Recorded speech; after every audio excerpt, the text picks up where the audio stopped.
இன்னைக்கு இந்த முதல் மாலை பொழுதிலே உங்களோடு பேசுவதற்கு பரிசுத்த ஆவியானவர் என் சிந்தையில் எனக்கு ஞாபகப்படுத்தின ஒரு வேத பகுதி. எபிரேயருக்கு எழுதின நிருபம் 10ஆம் அதிகாரம் அதனுடைய 19வது வசனத்திலிருந்து 23வது வசனம் வரை நான் உங்களுக்காய் வாசிக்கிறேன். என்னோடு வேத புத்தகம் வைத்திருக்கிறவர்கள் இந்த வேத வாக்கியங்களை நீங்கள் கவனிக்க உங்களை பட்சமாய் கேட்கிறேன். எபிரேயருக்கு எழுதின நிருபம் 10ஆம் அதிகாரம் அதனுடைய 19வது வசனத்திலிருந்து. ஆகையால் சகோதரரே, நாம் பரிசுத்த ஸ்தலத்தில் பிரவேசிப்பதற்கு இயேசுவானவர் தமது மாம்சமாகிய திரையின் வழியாய் புதிதும் ஜீவனுமான மார்க்கத்தை நமக்கு உண்டு பண்ணினபடியால், அந்த மார்க்கத்தின் வழியாய் பிரவேசிப்பதற்கு அவருடைய இரத்தத்தினாலே நமக்கு தைரியம் உண்டாயிருக்கிறபடினாலும், தேவனுடைய வீட்டின் மேல் அதிகாரியான மகா ஆசாரியர் நமக்கு ஒருவர் இருக்கிறபடினாலும், துர்மனசாட்சி நீங்க தெளிக்கப்பட்ட இருதயம் உள்ளவர்களாயும் சுத்த ஜலத்தால் கழுவப்பட்ட சரீரம் உள்ளவர்களாயும் உண்மையுள்ள இருதயத்தோடும் விசுவாசத்தின் பூரண நிச்சயத்தோடும் சேரக்கடவோம்.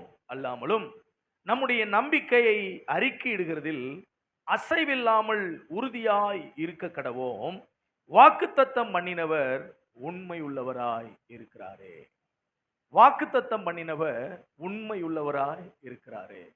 ஆண்டவருடைய பரிசுத்த நாமம் மகிமைப்படட்டும். இந்த எபிரேயருக்கு எழுதின நிருபத்தில் பவுலப்போஸ்தலன், அதாவது எபிரேயர் நிருபத்தை எழுதினது பவுல்தான் என்று முழுமையாய் தெளிவாய் யாரும் சொல்ல முடியாமல் இருந்தாலும், அநேக நிருபங்களை எழுதின பவுல் குறிப்பாக இந்த எபிரேயர் நிருபத்தில் ஆண்டவராய் இயேசு கிறிஸ்துவை பற்றியும் அவருடைய ஆசாரித்துவத்தை பற்றியும் உடன்படிக்கை பற்றியும், இன்னும் குறிப்பாக பழைய ஏற்பாட்டிலே சொல்லப்பட்ட பிரமாணங்களை பற்றிதான தெளிவான விளக்கங்கள் அதிகமாய் குறிப்பிட்டு எழுதப்பட்டபடினாலும், இந்த நிருபத்தை பவுலப்போஸ்தலன் தான் எழுதியிருக்க முடியும் என்று வேத வல்லுநர்கள் நம்புகிறார்கள். ஏனென்றால் கமாலியினுடைய பாதத்திலே அமர்ந்து பிரமாணங்களை மிக தெளிவாய் கற்றறிந்த பவுலப்போஸ்தலன் இந்த தெளிவான அறிவை பெற்றபடினாலே இந்த நிருபத்தை பவுலப்போஸ்தலன் எழுதியிருக்க கூடும் என்று நம்புகிறபடினாலே, நான் இந்த எபிரேய நிருபத்துக்கு பவுலப்போஸ்தலன் எழுதின நிருபமாகவே பார்த்து உங்களோடு சில பகுதிகளை மனம் திறந்து பகிர்ந்து கொள்ள விரும்புகிறேன். இன்றைய திருச்சபைக்கு அறிவிக்க வேண்டிய மிக அவசியமான ஒரு அவசரமான செய்தியை உங்கள் மத்தியிலே இந்த முதல் நாள் கூட்டத்தில் பேச வேண்டும் என்று விரும்புகிறேன். இந்த 19வது வசனத்திலிருந்து 23வது வசனம் வரை பவுலப்போஸ்தலன் தன்னுடைய ஊழியத்தில் இருக்கிற மாபெரும் அங்கலாய்ப்பை அறிவிக்கும் விதமாக இந்த வார்த்தைகளை எழுதுகிறதாக நான் பார்க்கிறேன். 22, 23 ஆகிய 2 வசனங்களை நீங்கள் திரும்ப படிப்பீர்களானால், துர்மன சாட்சி நீங்க தெளிக்கப்பட்ட இருதயம் உள்ளவர்களாயும் சுத்த ஜலத்தால் கழுவப்பட்ட சரீரம் உள்ளவர்களாயும் உண்மையுள்ள இருதயத்தோடும் விசுவாசத்தின் பூரண நிச்சயத்தோடும் சேரக்கடவோம். அல்லாமலும் நம்முடைய நம்பிக்கையை அறிக்கையிடுகிறதில் அசைவில்லாமல் உறுதியாய் இருக்க கடவோம். வாக்குத்தத்தம் பண்ணப்பட்டவர் உண்மையுள்ளவராய் இருக்கிறாரே. இன்றைய கிறிஸ்தவ உலகத்தில் 2 விதமான ஒரு சவால் நமக்கு முன்பாக வைக்கப்பட்டிருக்கிறது. என்ன நல்லா கவனிக்கணும். அடுத்த 1 மணி நேரம் உங்களோட கூட ஆவியானவருடைய உள்ளத்தில் வைத்த சில வார்த்தைகளை உங்கள் புரிதலுக்கு மிக லகுவாக நீங்கள் புரிந்து கொள்கிற விதத்தில் உங்களோடு பேச வேண்டும் என்று விரும்புகிறேன். இந்த கடைசி கால திருச்சபையில் இருக்கக்கூடிய 2 விதமான சவால்கள். ஒன்று, ஒரு மிகப்பெரிய உபத்திரவத்தை திருச்சபை இன்றளவும் சந்தித்து வருகிறது. பலவிதமான நெருக்கடிகள், சவால்கள், சுவிசேஷத்தை அறிவிக்க முடியாத நிலை, திருச்சபையினுடைய வளர்ச்சிக்கு விரோதமாக தீய வல்லமைகள் எதிர்த்து செயல்படுகிற நிலை, விசுவாசத்திலே விசுவாச மக்கள் ஆழமாய் உறுதியாய் நிற்க முடியாதபடி பலவிதமான தடுமாற்றங்களும் பலவிதமான போராட்டங்களும், இன்னும் குறிப்பாய் சொல்ல போனால் பலவிதமான பின்மாற்றங்களும் பெருகி போயிருக்கிற ஒரு சவாலை திருச்சபை இன்றைக்கு சந்தித்து வருகிறது. ஒன்று, நெருக்கடிகள், பாடுகள், உபத்திரவங்கள். இன்னொன்று, விசுவாசத்திலே தளர பண்ணும்படியான நூதனமான உபதேசங்கள். இதற்கு 2ற்கும் நடுவிலே இன்னைக்கு திருச்சபையானது சிக்கி அடுத்த கட்ட நகர்வை நோக்கி பயணிக்க முடியாத அளவுக்கு தேங்கி போயிருக்கிறது என்பதை நாம் இன்றைய நாட்களிலே மிக தெளிவாக பார்க்க முடியும். இப்படி தேங்கி போயிருக்கிற திருச்சபை முடங்கி போயிருக்கிற தேவ ஜனம், விசுவாசத்திலே தளர்ந்து சோர்ந்து பின்மாற்றத்திலே விலகி போய் கொண்டிருக்கிற தேவனுடைய சபையை தேவன் ஒரு விசை கூட தட்டி எழுப்பி அடைய வேண்டிய லக்கை நோக்கி அவர்களை அடைய செய்வதற்கான ஒரு உந்து சக்தியாக இந்த வேத வசனங்கள் நமக்கு கொடுக்கப்பட்டிருக்கிறது. நல்லா கவனிக்கணும்.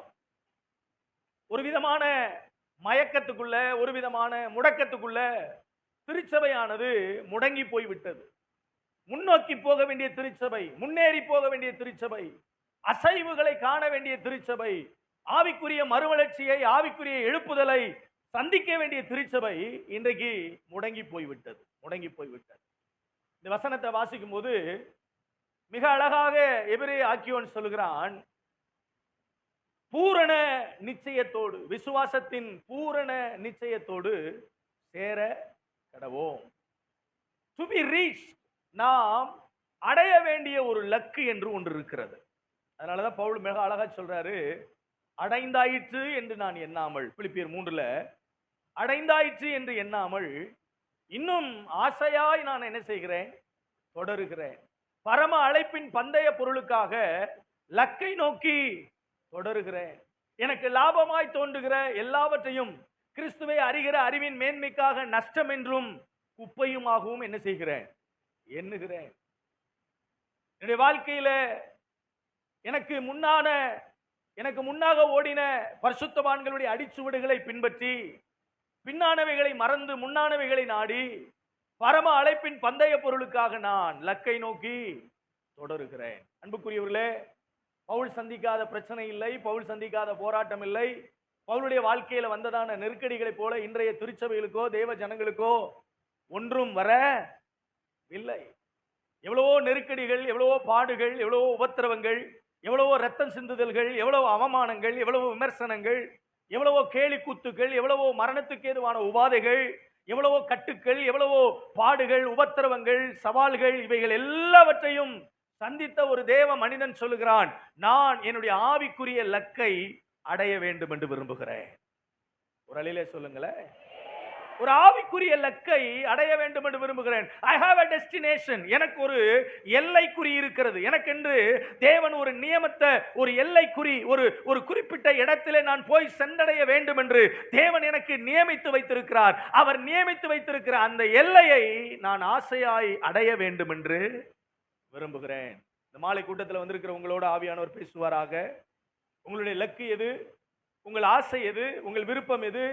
சங்கீதம் 42ல வாசிக்கிறோம், சங்கீதம் 42 1-2ல வாசிக்கிறோம், மானானது நீரோடை வாஞ்சித்து கதறுவது போல தேவனே என் ஆத்துமா உமையே வாஞ்சித்து கதறுகிறது. தாவீதுக்கு அவன் நீரோடைகளின் மேல ஒரு ஆசை, நீரோடைகளின் மேல ஒரு லக்கு, அதை எப்படியாவது அடையணும். கவனிங்க, ஏன் ஒரு நீரோடையின் மேல மானுக்கு அவ்வளவு ஆசை, தாவீதுக்கு ஏன் அந்த நீரோடைகளின் மேல கவனம்? தனக்கு ஆபத்து வரும்போது, இந்த மான் பார்த்துருக்கிறீங்களா? மான் சார் பார்த்ததில்லை போல இருக்கு. ஆமா பாஸ்டர், கூட்டு போய் காமிங்க பாஸ்டர். ஆமா, பார்க்கறதுக்கு ரொம்ப அழகா இருக்கும். நிறைய டிஃப்ரெண்ட் கைண்ட் ஆஃப் மான்கள் இருக்கு. கொம்பு மான், புள்ளி மான். இந்த மானுக்கு ஒரு பெரிய பிளஸ் இருக்கு. எவ்வளவு ஓட முடியுமோ அவ்வளவு வேகமா துள்ளி குதிச்சு என்ன செய்யும், ஓடும். அப்படி வேகமா ஓடுற அந்த மான், அதுக்கு தான் ஓட்டம் தான் அதுக்கு பிளஸ். ஆனா அதுவே ஓட்டம் அதுக்கு ஒரு பெரிய மைனஸாவே என்ன செஞ்சிடும், மாறிடும். ஏன் அப்படின்னா, எவ்வளவு வேகமா ஓடுதோ அவ்வளவு வேகமா அதனுடைய பாத குழம்புகள் என்ன செஞ்சிருமா, சூடாயிரும். அப்படி வேகமா ஓட ஓட பாத குழம்புகள் சூடாயிருச்சுன்னா அது இணைஞ்சிருக்கிற அந்த பாத குழம்பு அப்படி என்ன செஞ்சிடும், அப்படி விரிஞ்சிரும். இப்படி வீ டைப்ல என்ன செஞ்சிடும், விரிஞ்சிரும். அப்படி கால் விரிஞ்சிருச்சு, பாதம் விரிஞ்சிருச்சு அப்படின்னா அதனால ஒரு ஸ்டெப்பு கூட என்ன செய்ய முடியாது, அடுத்து எடுத்து வைக்க முடியாது. அப்ப எப்போ அது ஓடுனாலும் எங்கடா நீரோட இருக்குன்னு பார்த்துக்கிட்டே என்ன செய்யும், ஓடும். ஏன், அந்த நீரோடையில போய் ஒரு செகண்ட் அந்த காலை வச்சிருச்சுன்னா பிரிந்து போயிருந்த பாத குழம்புகள் மறுபடியும் என்ன செய்து கொள்ளும், சேர்ந்து கொள்ளும்.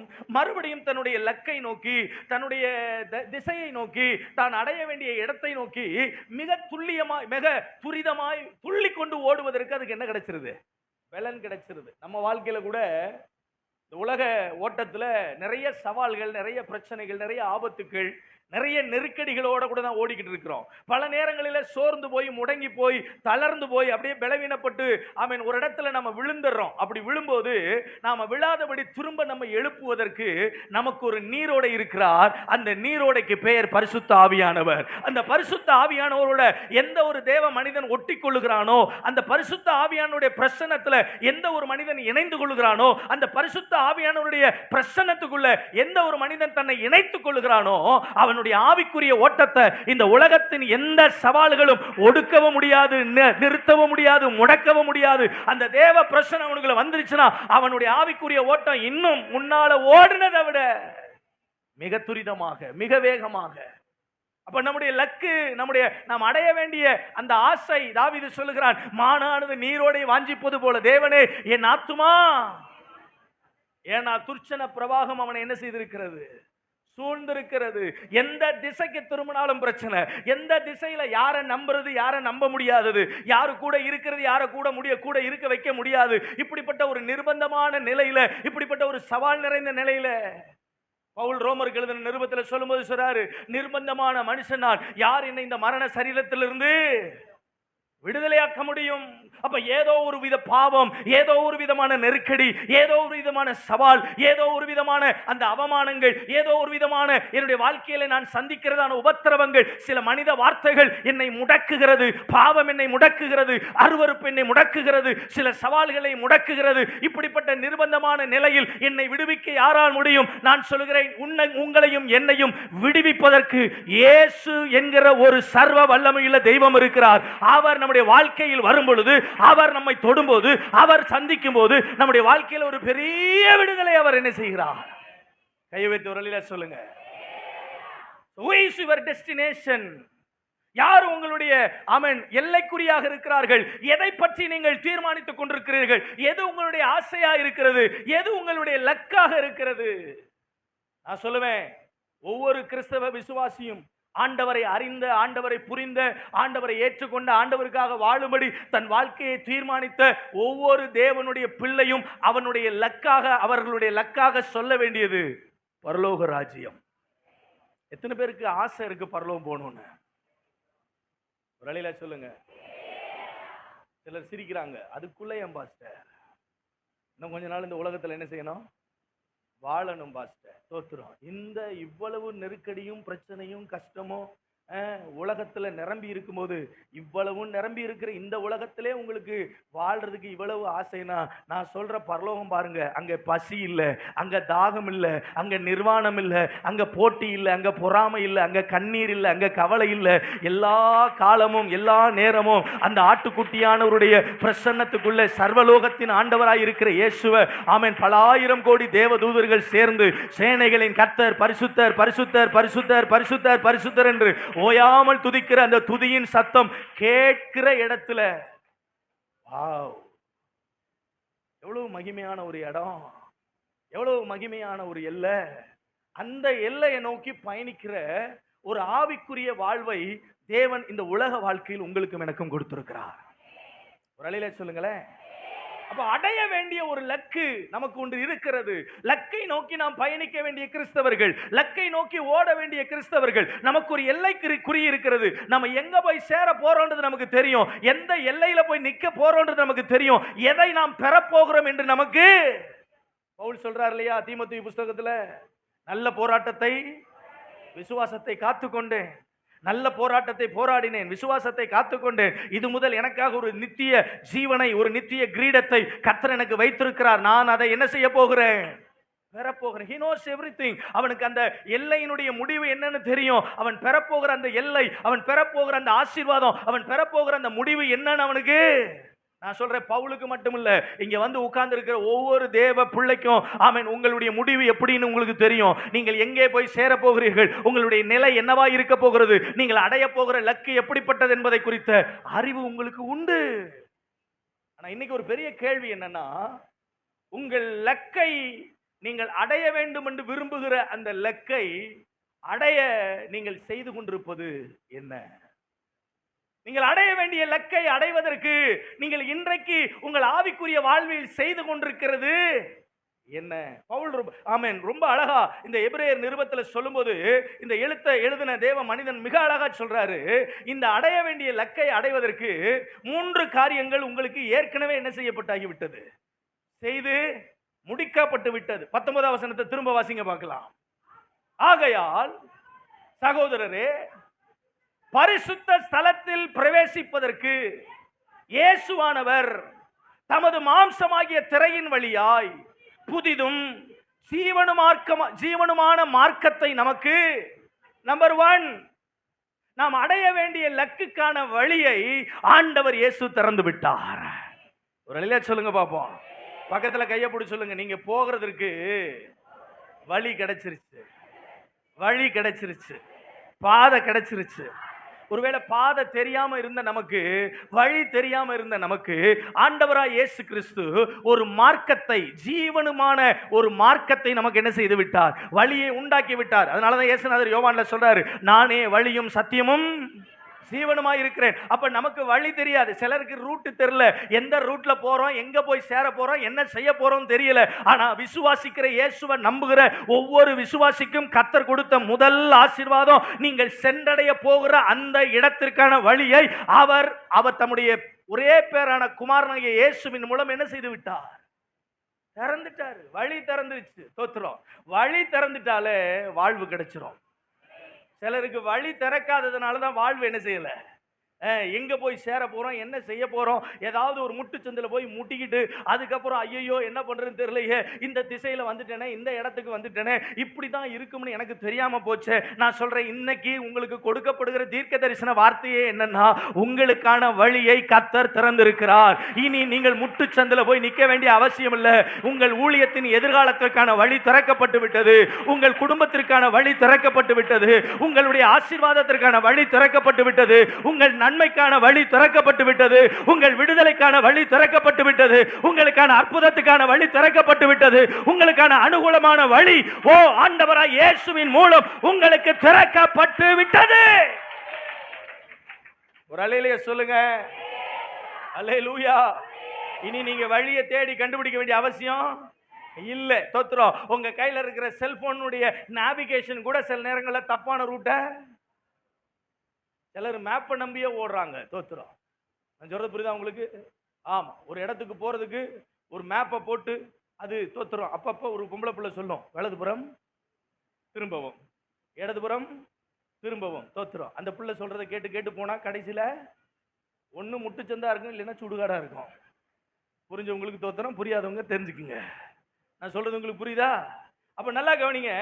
உங்களுக்கு நேவிகேஷன் உதவி செய்யவே, எந்த நேவிகேஷனும் எந்த மேப்பும் உங்களுக்கு உதவி செய்ய முடியவே முடியாது. தோத்துறோம். சில நம்பிக்கை, நான் சொல்றேனே, யாராவது ஒருத்தவங்க தோல்ல ஏறிய, ஆமா என்ன பண்றது, இந்த பிரச்சனையிலிருந்து நான் விடுதலை படுறதுக்கு, இந்த கஷ்டத்திலிருந்து விடுதலை படுறதுக்கு, இந்த போராட்டத்திலிருந்து விடுதலை படுறதுக்கு யாராவது ஒரு ஊழியக்காரர், உதாரணத்துக்கு மோதிஸே வச்சுக்கோங்களேன். தோத்துறோம். நான் ஒரு அட்வர்டைஸ்மெண்ட் பண்றேன், உங்களுக்காக 24 மணி நேரம் ஜெபிப்பதற்கு எங்கள் ஜெப அறை திறந்திருக்கிறது, எங்கள் ஜெப கோபுரம் திறந்திருக்கிறது. நீங்க உடனே போன் அடிச்சு, பிரதர் இப்படி ஒரு பிரச்சனையில் இருக்கிறேன், இவர் ஒரு கஷ்டத்துல இருக்கேன், எனக்காக நீங்க என்ன செய்யுங்க. மோதிஸ் பிரதர் ஜெபம் பண்ணிட்டாருப்பா, இனிமே எனக்கு எல்லா வழியும். ஏக்கா, யாராவது ஒருத்தவங்க தோல்ல உட்கார்ந்தே போனா கொஞ்ச காலத்துக்கு அப்புறம் அவங்களுக்கு தோல் வலிச்சு உங்களை என்ன செஞ்சிருவாங்க, தோத்துறோம். நம்ம வீட்டுல பிள்ளைங்க பிறந்த உடனேயும் இந்த 1.5 வயசு 2 வயசு வரைக்கும், 1.5 வயசுல சாதாரணமா பிள்ளை என்ன செய்ய ஆரம்பிக்கும், எந்திரிச்சு நடக்க ஆரம்பிக்கும். அப்படியே நம்ம பிள்ளைங்க வளர்ற வளர்ச்சியை பார்த்து நம்ம ரொம்ப சந்தோஷப்படுவோம் இல்லையா? முதல்ல குழந்தை பிறந்து தலையே நிற்காது, தலை நின்ன உடனேயும் அதுக்கப்புறம் கீழே போடுவோம், தொட்டில போடுவோம், அப்புறம் தரையில போடுவோம். அந்த பிள்ளை கொஞ்சம் கையை காலை ஆட்டிக்கிட்டே இருக்கும், அப்புறம் முகத்தை பார்த்து சிரிக்கும், அப்புறம் கொஞ்சம் பிறண்டு படுக்கும், அப்புறம் குப்புறக்கப்படுத்து கையை அப்படி என்ன செய்யும், ஆட்டும், காலை ஆட்டும், அப்புறம் தவள ஆரம்பிக்கும், அப்புறம் எந்திரிச்சு உட்கார ஆரம்பிக்கும், அப்புறம் எதையாவது ஒன்றை பிடிச்சி நிற்க ஆரம்பிக்கும், அப்புறம் கொஞ்சம் கொஞ்சமா என்ன செய்ய ஆரம்பிக்கும், நடக்க ஆரம்பிக்கும், அப்புறம் கொஞ்சம் கொஞ்சமா ஓட ஆரம்பிக்கும். சரி, உங்க பிள்ளை ஓட ஆரம்பிச்சிருச்சு, நடக்க ஆரம்பிச்சிருச்சு, அப்படியே விட்டுருவீங்களா? தோத்துறோம். அது எங்கேயாவது போய் விழுந்துடக்கூடாதுன்னு அப்பப்போ போய் என்ன செய்வோம், பிடிப்போம். சில வீடுகள் எல்லாம் பார்த்தீங்கன்னா சில பிள்ளை ரொம்ப சேட்டையா பண்ணும், பயங்கர ஹைப்பர் ஆக்டிவா இருக்கும். ஆமா, இடுப்புல சில வீடுகளில் கயிறு கட்டி ஏதாவது ஒரு ஜன்னல்ல கட்டி விட்டுருப்பாங்க. அது ரொம்ப இல்லை, இதுக்கு மேல மிஞ்சி என்ன செய்யாதே, போகாதே. தோத்துறோம். இந்த இடுப்புல பாருங்க அருணா கயிறு மாதிரி கட்டி இருப்பாங்க. தோத்துறோம். அதுவும் பாருங்க சில நேரங்களில் அந்த வெள்ளி கயிறுல கொஞ்சம் சலங்க மாதிரி என்ன செஞ்சிருப்பாங்க, கட்டியிருப்பாங்க. அது கட்டி இருக்கிறது எதுக்கு? புள்ள நடந்து போகும்போது அந்த சத்தம் என்ன செய்யணும்? கேட்கணும் அப்படின்றதுக்காகத்தான் அப்படி கட்டியிருப்பாங்க. அது அப்படியே அங்க ஓடும் இங்க ஓடும். இப்ப புள்ள நடக்க பழகிடுச்சு. நடக்க பழகின உடனே தெருவில் விட்டுருவீங்களா? ஒரு நல்ல தாய் தகப்பன் முதல்ல அந்த பிள்ளையினுடைய காலில் இருக்கிற கூச்சம் மாறுறதுக்கு விரலை பிடிச்சி என்ன செய்ய வைப்பாங்க? இப்படியே நடக்க வைப்பாங்க. ஒரு சின்ன பள்ளம் வரும். அந்த பிள்ளையினால தாண்ட முடியலன்னு தாயோ தகப்பனோ தூக்கி அந்த பள்ளத்தை தாண்டனோடனே கீழே என்ன செஞ்சிருவாங்க? இறக்கி விட்டுருவாங்க. இன்னும் கொஞ்சம் பள்ளம், அந்த சின்ன பள்ளம் கொஞ்சம் வளர்ந்த பிற்பாடு என் புள்ள இந்த பள்ளத்தை தாண்டிடும்னு தாய்க்கோ தகப்பனுக்கோ நம்பிக்கை வந்துருச்சுன்னா, ஒரு விரலை பிடிச்சிருக்கிற அந்த தாய், அந்த குழந்தை அந்த விரலை பிடிச்சிருக்கும். இப்ப தாய் தகப்பன் என்ன பண்ணுவாங்க? கையை அப்படி பிடிச்சி ஒரு ஜம்ப், அதை வேற சொல்லுவாங்க, ஜம்ப் பண்ணு அப்படின்வாங்க. அது ஜம்ப் பண்ணு உடனே என்ன செய்யும்? இது அந்த பிள்ளைக்கு நீங்க கொடுக்கிற பயிற்சி.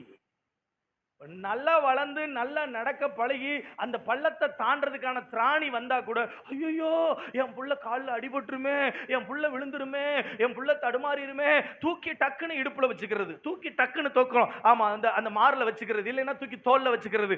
எவ்வளவு கூலத்துக்கு, எவ்வளவு தூரத்துக்கு?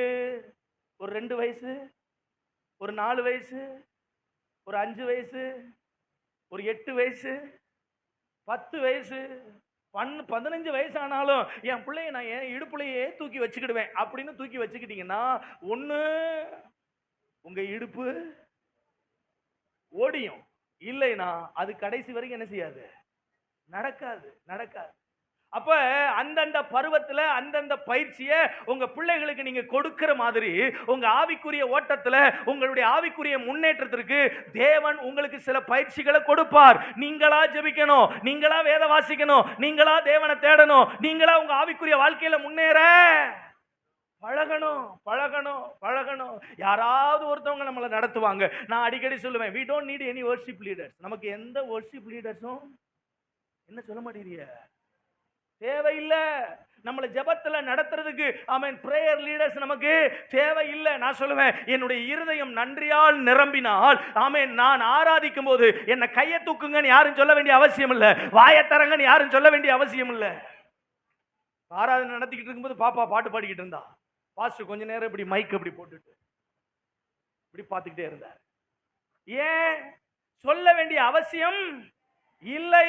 நான் யாரோ ஒருவரால் நடத்தப்பட்டுத்தான் ஆண்டவரை அடைய வேண்டிய அவசியம் இல்லை. அவர் எனக்கு வழியை திறந்திருக்கிறார். அந்த பாதைக்கான வழி இதுதான் காட்டி கொடுப்பதற்கு ஒரு தேவ மனிதனோ, ஒரு சகோதரனோ, ஒரு சகோதரியோ, நான் சொல்றேன், இன்னைக்கு இந்த இடத்துல வந்து ரட்சிக்கப்பட்டு உட்கார்ந்து இருக்கிறீங்களே, நீங்க ரட்சிக்கப்பட்டதுக்கு காரணம் ஆமென், முதலாவது தேவனுடைய மிகப்பெரிய தயவு, இரண்டாவது யாரோ ஒருவர் உங்களுக்காக முழங்கால் படியிட்டு ஜெபித்து உங்கள் பெயரை சொல்லி ஆண்டவரை இவர்களை நினைத்தருளும் என்று சொன்னதுனால அவருடைய ஜெபம் ஆண்டவர் பக்கமாய் உங்களை திருப்பி இருக்கிறது. இப்ப தேவனுடைய சபை இதுதான் வழி என்று உங்களுக்கு என்ன செய்து விட்டது?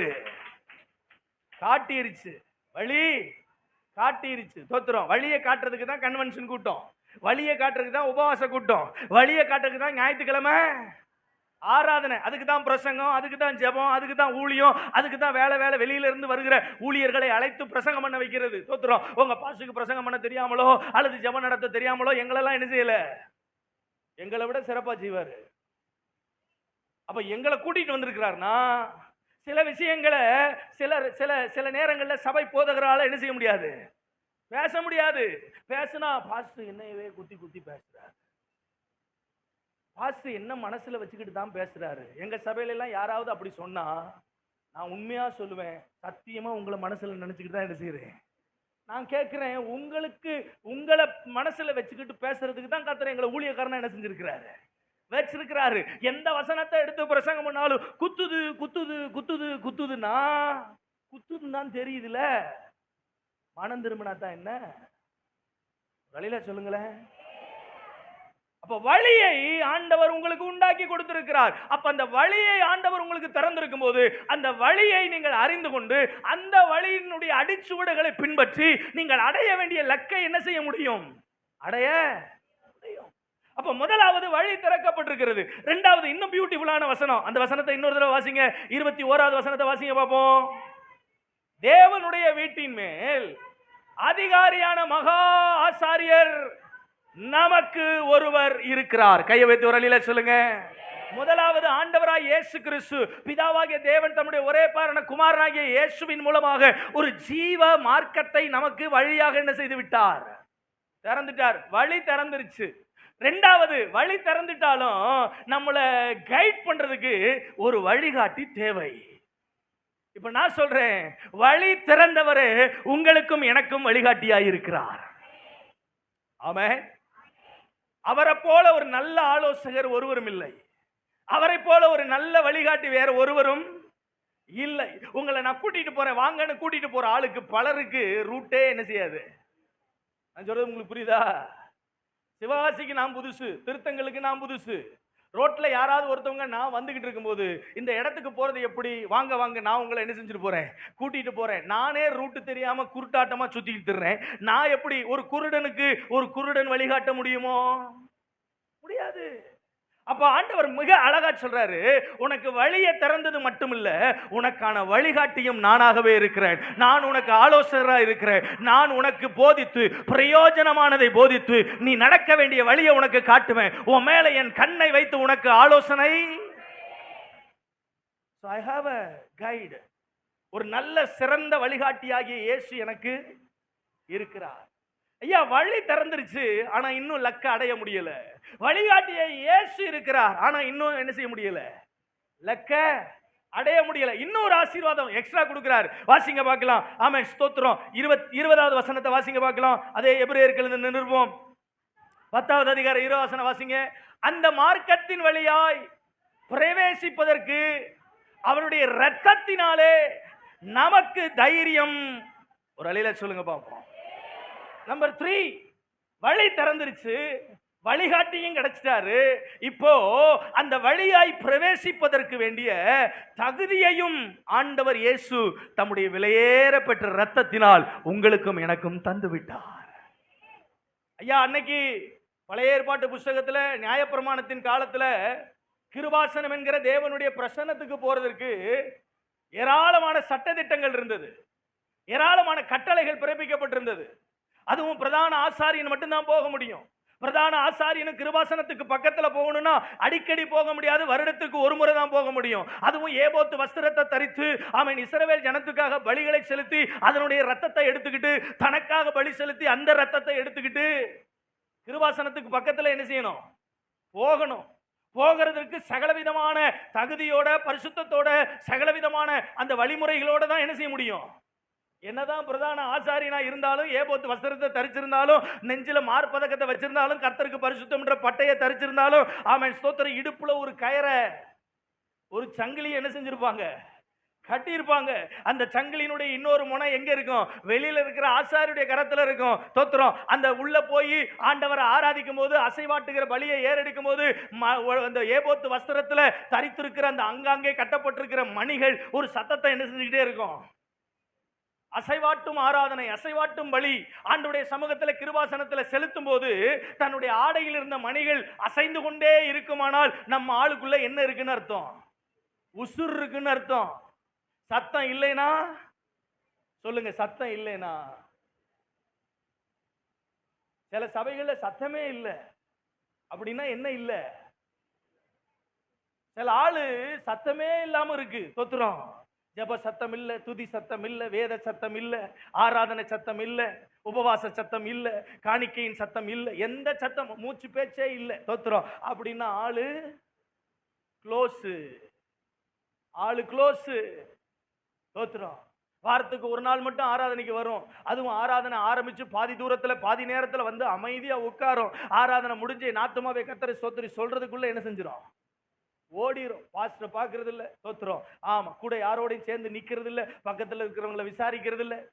அதுவும் திருவிருந்து ஆராதனைக்கு மட்டும் வந்து ஞானஸ்நானம் எடுத்த நாள்ல எப்படி ஆணு வாயை திறந்துச்சோ அதே மாதிரி திருவிருந்துல ஒவ்வொரு ஆராதனையில வந்து ஆணு மட்டும் வாயை திறந்துட்டு போயிடும். நாங்க பாருங்க, தோத்துறோம். ஆமா, யாருக்கு ஞானஸ்நானம் கொடுத்தோமோ அவர்களுக்கு கடைசி வரைக்கும் பந்தியில நாங்க பங்கெடுக்க வச்சே நாங்க கொடுக்க முடியாதுன்னு என்ன செய்ய முடியாது, சொல்ல முடியாது. ஏன்னா கொடுக்க முடியாதுன்னு சொல்றதுக்கு இது எங்க சொத்தும் இல்லை, எங்க அப்பா மட்டும் சொத்தும் இல்லை, இயேசுநாதருடைய சொத்து. அவருடைய ரத்தத்தையும் அவருடைய சரீரத்தையும் கொடுக்கணும்னு அவர் என்ன செஞ்சிட்டாரு, அவ்வளவுதான். இதை கொடுக்க முடியாது. இது அப்படிலாம் நீ சரியில்லை, நான் சரியில்லை. அவர் சொல்லுவார், ஏப்பா நீ சரியில்லைன்னு நான் சொல்லுவேன். தோத்துறோம். யாரை வேணாலும் எழுப்ப, யாரை வேணாலும் மாத்த, யாரை வேணாலும் ஆசீர்வதிக்க என்னால முடியும். யாரையும் நீ நியாயம் தீர்க்காதேன்னு தோத்துறோம். எங்களுக்கு அந்த வேலையை கொடுத்ததுனால நாங்க வேற வழியே இல்லாம சில நேரங்கள் என்ன செய்ய வேண்டி இருக்கு. நான் சொல்றேன், சத்தமே இல்லாம இருக்கக்கூடாது. சத்தம் இல்லைன்னா, அதனாலதான் எபேசியர்ல பவுல் சொல்லும்போது சொல்றாரு, ஆமா தூங்குகிற நீ மரித்தோரை விட்டு தூங்கிக்கிட்டு தான் இருக்க ராஜா. மரிச்சவனோட படுத்து கிடந்தேன்னா கொஞ்ச நாள்ல அந்த ஆவி உன்னை பிடிச்சு உன்னையும் அது என்ன செஞ்சிடும், கொன்றும். தோத்துறோம். தூங்குற ஆளை எழுப்பிடலாம். தூங்குற மாதிரி இருக்கிறீங்களா? நீங்க தூங்குறீங்களா இல்ல தூங்குற மாதிரி? சத்தமெல்லாம் போட முடியும் ஒரு அழியில சொல்லுங்க. மேக்சிமம் அவ்வளவுதானா? அவ்வளவுதானா? இப்ப நான் கேட்கிறேன், இதுல எந்த அல்லையா ஒரிஜினல் அல்லையா? நம்மளால அந்த மூணாவதா ஒரு அல்லிலியா போட்டோம் பாருங்க, அந்த அல்லிலியாவை சொல்ல முழு பலனோட ஆண்டவரை ஆராதிக்க முடியும். முழு ஆத்மாவோட ஆண்டவரை ஆராதிக்க முடியும். முழு உள்ளத்தோட ஆண்டவரை தொழுது கொள்ள எதுக்கு எதுக்கு? அப்படியே போதும் போதும், இது போதும் ஆண்டவருக்கு, இது போதும் ஆண்டவருக்கு. நான் நினைக்கிறேன் உங்களுக்கு அவரும் இது போதும்னு நினைச்சாருன்னு வச்சுக்கீங்களேன், உங்களுக்கு எனக்கும் ஒரு பருப்பும், நான் சொல்றது உங்களுக்கு புரியும் நினைக்கிறேன். தோத்துறோம். ஒரு வழியில சொல்லுங்க. அப்ப நல்லா கவனிங்க. வழியை ஆண்டவர் திறந்திருக்கிறார், வழிகாட்டியாயும் அவர் இருக்கிறார். அந்த வழியிலே பயணிப்பதற்கான பலனையும் தைரியத்தையும் அவர் நமக்கு என்ன செய்திருக்கிறார்? அவருடைய ரத்தத்தினாலே கொடுத்திருக்கிறார். அவருடைய ரத்தம் நம்முடைய பாவங்களை நம்மை கழுவி சுத்திகரித்திருக்கிறது. அவருடைய ரத்தம் நம்முடைய வாழ்க்கையில் இருக்கிற எல்லா பாவ சாபத்தையும் உடைத்திருக்கிறது. அவருடைய ரத்தம் நம்முடைய வாழ்க்கையில் இருக்கிற எல்லா விதமான அக்கிரமங்களையும் கழுவி நம்மை விடுவித்திருக்கிறது. நமக்கு ஒரு அற்புதத்தை செய்திருக்கிறது. அவருடைய ரத்தம் இன்றளவும் உங்களுக்காக எனக்காக இன்று பிதாவினுடைய வலது பார்சத்தில் இருந்து பரிந்து பேசிக்கொண்டே இருக்கிறது. அப்ப நமக்கு ஒரு தைரியம். கிருபாசன தண்டைக்கு அன்றைக்கு பழைய ஏற்பாட்டு காலத்துல போக முடியாது. ஆனா இன்றைக்கோ ஆண்டவராய் இயேசு கிறிஸ்துவினுடைய மரணத்தின் மூலம் ஆமென் ஆசார் அந்த அன்றைக்கு தேவனுடைய ஆலயத்தில், எருசலேமினுடைய ஆலயத்தில் இருந்த பரிசுத்த ஸ்தலத்துக்கும் மகா பரிசுத்த ஸ்தலத்துக்கு இருந்த திரைச்சிலையை கர்த்தர் ரெண்டாக கிழித்து தைரியமாய் கிருபாசன தண்டையிலே போய் சேர்ந்து அவருடைய சன்னிதானத்தில் அவருடைய பார்த்து கொண்டு அவரை ரசித்துக் கொண்டு அவரை ருசித்துக் கொண்டு அவரை ஆராதிப்பதற்கு வேண்டிய தைரியத்தை கர்த்தர் என்ன செய்து கொடுத்திருக்கிறார்.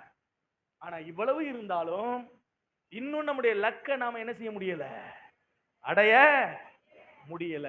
ஏன் அந்த லக்க நம்மளால் அடைய முடியல? 3 காரணங்கள். ஒன்று மெய்யான மனம் திரும்புதல் இல்லை. சொல்லுங்க பாப்போம். ஆம், மெய்யான, அப்படி இல்லைன்னா உண்மையான மனம் திரும்புதல் இல்லை. 2வது உகந்த உடன்படிக்கை இல்லை. சொல்லுங்க. எப்படி சகோதரர்லாம் சொல்ல மாட்டீங்களோ? சகோதரிகள் சொல்ல வேணாம், சகோதரன் மட்டும் சொல்லுங்க பார்ப்போம். உகந்த உடன்படிக்கை. 3வது உத்தம இருதயம் இல்லை. உத்தம, 3ஐயும் பேசுறதுக்கு எனக்கு நேரம் இருக்காது. ஆனா வேகமா உங்களோட கூட சுருக்கமா சில காரியங்களை பகிர்ந்து கொள்ள விரும்புகிறேன். பவுல் அழகா சொல்றாரு இந்த எபிரேயர்ல. அந்த வசனத்தை மறுபடியும் வாசிங்க பார்க்கலாம். 22வது வசனத்தை வாசிங்க பார்ப்போம். துர் மனசாட்சி நீங்க தெளிக்கப்பட்ட இருதயம் உள்ளவர்களாகியும் சுத்த ஜலத்தால் கழுவப்பட்ட சரீரம் உள்ளவர்களாகியும் உண்மையுள்ள இருதயத்தோடும் விசுவாசத்தின் பூரண நிச்சயத்தோடும் சேரக்கடவோம். 3 காரியங்களை இந்த எபிரேயர் நிருபத்துல தெளிவாக இந்த நிருபத்தை எழுதின ஆக்கியோன் சொல்லுகிறான். முதலாவது, துர் மனசாட்சி நீங்க தெளிக்கப்பட்ட இருதயம். இதுதான் மெய்யான ரட்சிப்பு. மெய்யான ரட்சிப்பு. கர்த்தருக்கு ஸ்தோத்திரம். நல்லா கவனிங்க. இந்த ரட்சிப்பினுடைய பரிபூரணம் அல்லது இந்த ரட்சிப்பினுடைய அந்த முழுமை நம்முடைய ஆவிக்குரிய வாழ்வில் நாம் அடைய வேண்டிய எல்லைக்கு நம்மளை என்ன செய்யுது, நடத்துது. ரட்சிக்கப்பட்டிருக்கிறோமா அப்படின்னு கேட்டா நான் சொல்றேன், இந்த ரட்சிப்பின் நிலை நம்ம அனுபவிச்சிருக்கிறோம். ஆனால் அந்த ரட்சிப்பில் நிலைத்திருக்கிறோமா அப்படின்றதான் ஒரு உண்மையான ரட்சிப்பு, உண்மையான விடுதலை, மெய்யான விடுதலை, மெய்யான தொடுதல். கர்த்தருக்கு ஸ்தோத்திரம். மெய்யான தொடுதல் நம்முடைய வாழ்க்கையில ஒரு முழுமையான தீர்மானத்துக்கு நம்மளை என்ன செஞ்சிருக்கோம், கொண்டு வந்திருக்கோம். பைபிள்ல ஒரு லக்கை அடைய முடியாமல் போன ஒரு பெரிய கூட்டம். வாசிச்சு பார்த்தீங்கன்னா என்னாகமம் 32ஆம் அதிகாரம் 1, 2, 3 வசனங்களை வாசிங்க பார்க்கலாம். என்னாகமம் 32 1, 2, 3 வசனங்களை வாசிங்க. ரூபன் புத்திரருக்கும் காத் புத்திரருக்கும் ஆடு மாடுகள் மிகவும் திரளாய் இருந்தது. அவர்கள் யாசேர் தேசத்தையும் கீலேயா தேசத்தையும் பார்த்தபோது அது ஆடு மாடுகளுக்கு தகுந்த இடம் என்று கண்டார்கள். ஆகையால் ரூபன் புத்திரரும் காத் புத்திரரும் வந்து மோசேயையும் ஆசாரியனாகிய எலெயாசாரையும் சபையின் பிரபுக்களையும் நோக்கி, கர்த்தர் இஸ்ரவேல் சபைக்கு முன்பாக முறியடித்த அதரோத், தீபோன், யாசேர், நிம்ரா, எஸ்போன், எலையாலேல், சேபாம், நேபோ, பெயோன் என்னும் பட்டணங்களை சேர்ந்த நாடானது தகுந்த இடம். உமது அடியாருக்கு ஆடு மாடுகள் உண்டு.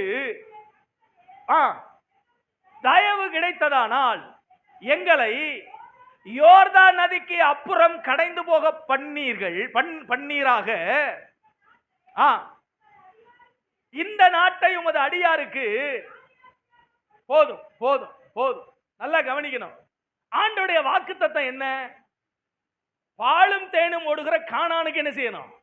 போகணும். அதுக்கு தான் 430 வருட சிறையிருப்புல இருந்து இஸ்ரவேல் ஜனங்களை ஏராளமான அற்புதங்களை செய்து எதிரிட்டு வந்த எல்லா சத்துருக்களையும் முறியடித்து இப்ப கானானுக்குள்ள பிரவேசிப்பதற்கு ஆண்டவர் அவர்களுக்கு முன்னால வழி நடத்தி, அவர்களுக்கு முன்னால அவர் போய் பின்னால அவரை பாதுகாத்து, பகலில மேகஸ்தம்பம், இரவில அக்கினி ஸ்தம்பம், வானத்தின் மன்னா, காடைகள், இத்தனை இயற்கைக்கு அப்பாற்பட்ட அற்புதங்கள் எல்லாவற்றையும் செய்து இப்போ ஒரு குறிப்பிட்ட எல்லைக்கு அவங்க என்ன செஞ்சுட்டாங்க? வந்துட்டாங்க. அடுத்து அவங்க யோர்தானை தாண்டிட்டா கானானுக்குள்ள போயிடலாம். ஹலோ, கவனிக்கிறீங்களா? ஐயா, கண்ணுக்கு முன்னால யோர்தான் தெரியுதியா? அடுத்து காலை வச்சா யோர்தானை தாண்டா. யோர்தானை தாண்டிட்டா கானான். எரிகோவை ஜெயிச்சிடலாம், ஆயியை ஜெயிச்சிடலாம். அடுத்து கானானுக்குள்ள என்ன செய்ய ஆரம்பிச்சிடலாம்? பிரவேசிச்சிடலாம். இப்ப கானானுக்குள்ள போக வேண்டிய இந்த இஸ்ரவேல் கோத்திரத்துல ஆமென் ரூபன் கோத்திரத்தை சேர்ந்தவர்களும் காத் புத்திரவர்களும் சொல்றாங்க, நாங்க குடியிருக்க வேண்டிய இடம் எங்களுக்கு யோர்தானுக்கு இந்த பக்கம். சில ஜாதிகள், சில ராஜாக்கள் எல்லாம் முறியடிக்கப்பட்டு இன்னைக்கு நாங்க இந்த இடத்தை சுதந்திரிச்சிருக்கிறதுக்கு காரணம் என்னன்னா, நாங்கள் தங்குவதற்கு ஏற்ற இடம் அப்படின்னு சொல்றாங்களா? இல்ல எங்கள் ஆடு மாடு மிருக ஜீவன்கள் தங்குகிறதுக்கான இடம் இதுன்னு சொல்றாங்களா? ஆண்டவர் என்ன விரும்புறாரு? நீங்க குடியிருக்கிறதுக்கு, நீங்க ஆசீர்வாதமா வாழ்றதுக்கு, நீங்க சந்தோஷமா வாழ்றதுக்கு, நீங்க விடுதலையோட வாழ்றதுக்கு உங்களுக்கு ஏற்கனவே ஒரு பூமியை கர்த்தர் ஆயத்தம் பண்ணி வைத்திருக்கிறார். அந்த தேசத்தில் இருந்த 7 பொல்லாத ஜாதிகளை ஆண்டவர் கருவறுத்து அந்த தேசத்தை எல்லையா உங்களுக்கு கொடுக்கிறார். அந்த எல்லையை போய் அடைய வேண்டியவர்கள் இப்ப சொல்றாங்க, இப்ப இந்த இடம் ஆடு மாடு மிருக ஜீவன்களுக்கு ஏற்ற இடம். நாங்க யோர்தானை தாண்டி வருவதற்கு எங்களுக்கு என்ன இல்லை? விருப்பம் இல்லை. எங்களுக்கு இந்த யோர்தானை தாண்டறதுக்கெல்லாம் விருப்பம் இல்லை. இந்த யோர்தானுக்கு இந்த கரையிலே நாங்க என்ன செஞ்சுக்கிறோம்? இருந்துக்கிறோம், இங்கேயே குடி இருந்துக்கிறோம். இது ஆடு மாடுகளுக்கு மிருக ஜீவன்களுக்கு நான் சொல்றேன், ஆமென், இதுதான் ஆமென் ரட்சிப்பின் பரிபூர்ணம் அடையாத நிலை. ரட்சிப்பின் பரிபூர்ணம் அடையாத நிலை. உங்க கண்ணுக்கு கண்ட அந்த பசுமையான நிலைகள், உங்க கண்களுக்கு உங்க மனசுக்கு திருப்தியாய் தோன்றுகிற சில நிலைகள் உங்கள் குடும்பத்திற்கு நான் சொல்றேன், உங்களுடைய மிருக ஜீவன்கள் போஷிக்கப்படுவதற்காய் கர்த்தர் உங்களை ஆமென் எகிப்திலிருந்து அழைத்து கொண்டு வரல. உங்கள் ஆத்தும செழிப்படைவதற்கு. பிரியமானவனே, உன் ஆத்துமா வாழ்கிறது போல நீ எல்லாவற்றிலும் வாழ்ந்து சுகமாய் இருக்கும்படி வேண்டுகிறேன் என்று அன்றைக்கு யோவான் அப்போஸ்தலன் சொல்லுகிறானே, அதுபோல உங்கள் ஆத்தும செழிப்புக்கு, உங்கள் ஆத்தும விடுதலைக்கு, உங்கள் ஆத்தும ரட்சிப்புக்கு பரிசாக தேவன் தருகிற இடம் என்னது? அந்த பரம கானான். அந்த பரம கானானுக்குள் பிரவேசிக்க போக வேண்டிய நீங்க ஏதோ இந்த உலகத்தில் பார்க்கிற சில கவர்ச்சிகரமான விஷயங்கள், இது எங்க இருந்து ஆரம்பிக்குது தெரியுமா? ஆபிரகாமுடைய தகப்பன் தேராகினுடைய காரியத்திலிருந்து என்ன செய்யுது ஆரம்பிக்குது.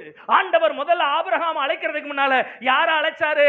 அவங்க அப்பா தேராக அழைத்தார். தேராகு ஆமென் கல்தேயர் பட்டணமாகிய ஊர் பட்டணத்திலிருந்து புறப்பட்டு ஆரானுக்கு வந்தபோது கானானுக்கு இல்ல, எங்க? ஆரானுக்கு. தோத்துறோம். ஆனா ஆண்டவர் அழைச்சதோ கானானுக்கு, ஆனா அவன் வச்சதோ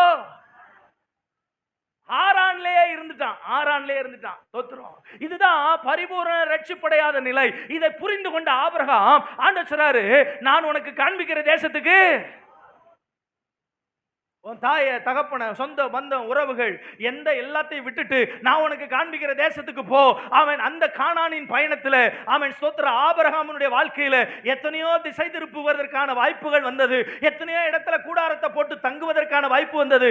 ஆனால் தேவன் அவனுக்கு குறித்த அந்த எல்லை வரை அவனுடைய பயணம் முடிவு பெறவே இல்லை. அதனால தான் ஆபிரகாம் விசுவாசத்தின் தகப்பன் என்றும் அவனுடைய விசுவாசம் தேவனுடைய பார்வையில் நீதியாக எண்ணப்பட்டது என்றும் என்ன செய்கிறோம். சொல்றது எத்தனை பேருக்கு புரியுது? எனக்கு ஆபிரகாம் ரொம்ப பிடிக்கும். தோத்துறோம். எங்கெல்லாம் கூடாரத்தை போடுறானோ அங்கெல்லாம் ஒரு பலிபீடத்தை கட்டுவாரு. எங்கெல்லாம் ஆபிரகாமுடைய கூடாரம் இருந்துச்சோ அங்கெல்லாம் ஒரு பலிபீடம் இருந்தது. நான் இப்படி சொல்லுவேன், முதல்ல பலிபீடம் அப்புறம் தான் கூடாரம். முதல்ல பலிபீடம் அப்புறம் தான் கூடாரம். ஆமா, எங்க பலிபீடத்தை போட்டாரோ அந்த பலிபீடத்துக்கு நேரா தன்னுடைய கூடாரத்தை போட்டாரு. வாசல் கதவை திறந்தா அவர் கண்ணில் படுறது என்னதான்? ஐயா, ஆபிரகாம் ஒவ்வொரு தேசமாய் கடந்து வருகிறான். அப்படி கடந்து வரும்போது ஒவ்வொரு இடத்தையும் கிராஸ் பண்ணி வரும்போது ஆபிரகாம் முதல்ல சோதமையும் கிராஸ் பண்ணி தான் வனாந்தரத்தில் வந்து என்ன செய்யறாரு? கூடாரத்தை போட்டாரு. அவர் அந்த வனாந்தரத்தில் வந்து கூடாரத்தை போட்ட போது லோத்து ஆபிரகாமோட கூட இருந்த மனுஷன் லோத்தினுடைய பார்வை அவன் சோதோமுக்கு நேரா என்ன செஞ்சிச்சு? பலிபீடத்துக்கு நேரா ஆபிரகாம் கூடாரம் போட்டாரு. ஆமென். லோத்தோ சோதோமுக்கு நேரா கூடாரத்தை போட்டு ஒவ்வொரு நாளும் அவருடைய எண்ணம் சோதோமின் மேல, ஒவ்வொரு நாளும் சோதோமினுடைய ஆசீர்வாதத்தின் மேல, சோதோமினுடைய செழிப்பின் மேல, சோதோமினுடைய நன்மைகளின் மேல தான் இருந்துச்சு. என் அன்புக்குரியவர்களே, உங்கள் ஆவிக்குரிய வாழ்வினுடைய ரட்சிப்பின் நிலை என்பது கர்த்தர் உங்களுக்கு கொடுத்திருக்கிற அந்த தேவ பிரசன்னத்துக்கு நேராக, ஆண்டவர் உங்களுக்கு கொடுத்திருக்கிற அந்த ஆவிக்குரிய உறவுக்கு நேராக என்ன செய்ய வேண்டும்? நல்ல கையை வைத்து வரலிலே சொல்லுங்க. ரட்சிப்பினுடைய அந்த பரிபூரண நிலையை அடைவதுற ஆவிக்குரிய அனுபவம் நமக்கு தேவை. பைபிள்ல லூக்கால வாசிக்கிறோம், ஆண்டவர் ஒரு ஓமையை சொல்றாரு.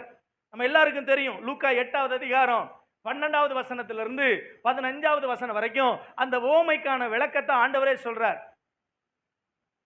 ஒரு விதையை விதைக்கிற ஒரு மனுஷன் விதையை எடுத்துக்கிட்டு விதைக்கிறதுக்கு போகிறான். சில விதை வழி அருகே விழுகுது, சில விதை கற்பாறையில் விழுகுது, சில விதை முள்ளுள்ள இடத்துல விழுகுது, சில விதை தான் நல்ல நிலத்துல விழுந்து 1, 10, 30, 60, 100 என்ன கொடுக்கிறது? பலன் கொடுக்கிறது. வழி அருகே விழுந்த விதை அது முளைக்கவே இல்லை. ஏன்னா வருகிற போகிற எல்லாருடைய கால்களையும் வந்து மிதிச்சு, இன்னொன்று ஆமென் ஸ்தோத்திர பறவைகள் அதை சாப்பாட்டுக்கு ஆகாரமா என்ன செஞ்சுட்டு போயிடுது? எடுத்துட்டு போயிடுது. இன்னொன்று ஆமென் பாறையில விழுந்த விதை அது கீழே வேர் பிடிக்காம அது வெயில் ஏறும்போது உஷ்ணம் வரும்போது என்ன செஞ்சிருது? கருகி போயிடுது. இன்னும் சில விதைகள் முட்புதர்கள்ல விழுகிறது, நல்லா முளைக்குது, நல்லா வளருது. ஆனா மேல வளர வளர வளர அதுக்கு மேல இருக்கிற முள்ளும், அதுக்கு மேல இருக்கிற பூண்டும், அதுக்கு மேல இருக்கிறதான சில விஷயங்களும், உலக கவலைகளும் பாரங்களும் அதை அழுத்தி அதை வளர விடாம, இன்னைக்கு நம்முடைய ஆவிக்குரிய வாழ்க்கை அப்படித்தான் இருக்கு. நம்முடைய ரட்சிப்புல நம்ம பரிபூரணம் அடைய முடியல. நமக்கு ஒரு பெரிய அந்த பின்தங்கின அல்லது பின்மாற்றம் அடைந்த அல்லது பின்வாங்கின ஒரு ஆவிக்குரிய வாழ்க்கையை தான் இன்னைக்கு நம்ம என்ன செஞ்சுட்டு இருக்கிறோம்? வாழ்ந்துட்டு இருக்கிறோம். நல்ல உற்சாகமா இருக்கிறோம், நல்ல ஜெபிக்கிறோம், நல்ல ஆண்டவர் ஆராதிக்கிறோம், நல்ல வேதம் வாசிக்கிறோம். ஆனா ஏதாவது ஒரு சூடு வரும்போது, ஏதாவது ஒரு பிரச்சனை வரும்போது, ஏதாவது ஒரு உஷ்ணம் ஏறும்போது அது நம்முடைய ஆவிக்குரிய வாழ்க்கையை கருகி போக பண்ணிருது.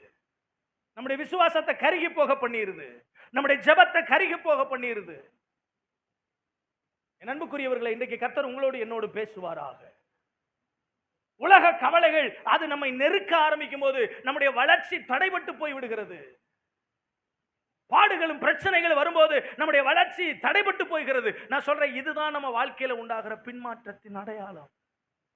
நான் சொல்லுவேன், பின்மாற்றம் என்பது உடனே என்ன செஞ்சிடாது, வந்துடாது. கொஞ்சம் கொஞ்சமா கொஞ்சம் கொஞ்சமா கொஞ்சம் கொஞ்சமா. நல்லா ஜெபம் பண்ணிக்கிட்டு இருந்தவங்க ஜெபம் கொஞ்சம் கொஞ்சமா குறையும். ஆராதனையின் மேலையும் ஆண்டவருடைய பிரசன்னத்தின் மேலையும் ஆசையா இருந்தவங்களுக்கு கொஞ்சம் கொஞ்சமா ஆசை குறையும். ஜெபத்துல உட்கார்ந்து இருக்க முடியாது, ஆராதனையில உட்கார்ந்து இருக்க முடியாது. வேதத்தை வாசிச்சா தூக்கம் வர ஆரம்பிக்கும், சிந்தனைகள் வேற எங்கெங்கேயோ போக ஆரம்பிக்கும். சில நேரங்களில் பிசாசு நம்மளை டீவியேட் பண்றதுக்கு நம்ம கையில கொடுத்திருக்கிறதான செல்போன், நம்மளோட கூட இருக்கிற உறவுகள். நல்லா ஒரு காரியம் செய்வேன், அது என்னுடைய வாழ்க்கையினுடைய பெரிய பழக்கமாவே இருக்கு. கார் எடுக்கிறேன் அப்படின்னா, அல்லது எங்கேயாவது ஊழியத்துக்கு போறேன் அப்படின்னா, அல்லது ஏதாவது ஒரு வீட்டு கூட்டத்துக்கு போறேன் அப்படின்னா, போனை பார்த்து சொல்லிடுவேன், இயேசுவின் நாமத்துல எனக்கு தேவையில்லாத போன் கால் என்ன செய்யக்கூடாது.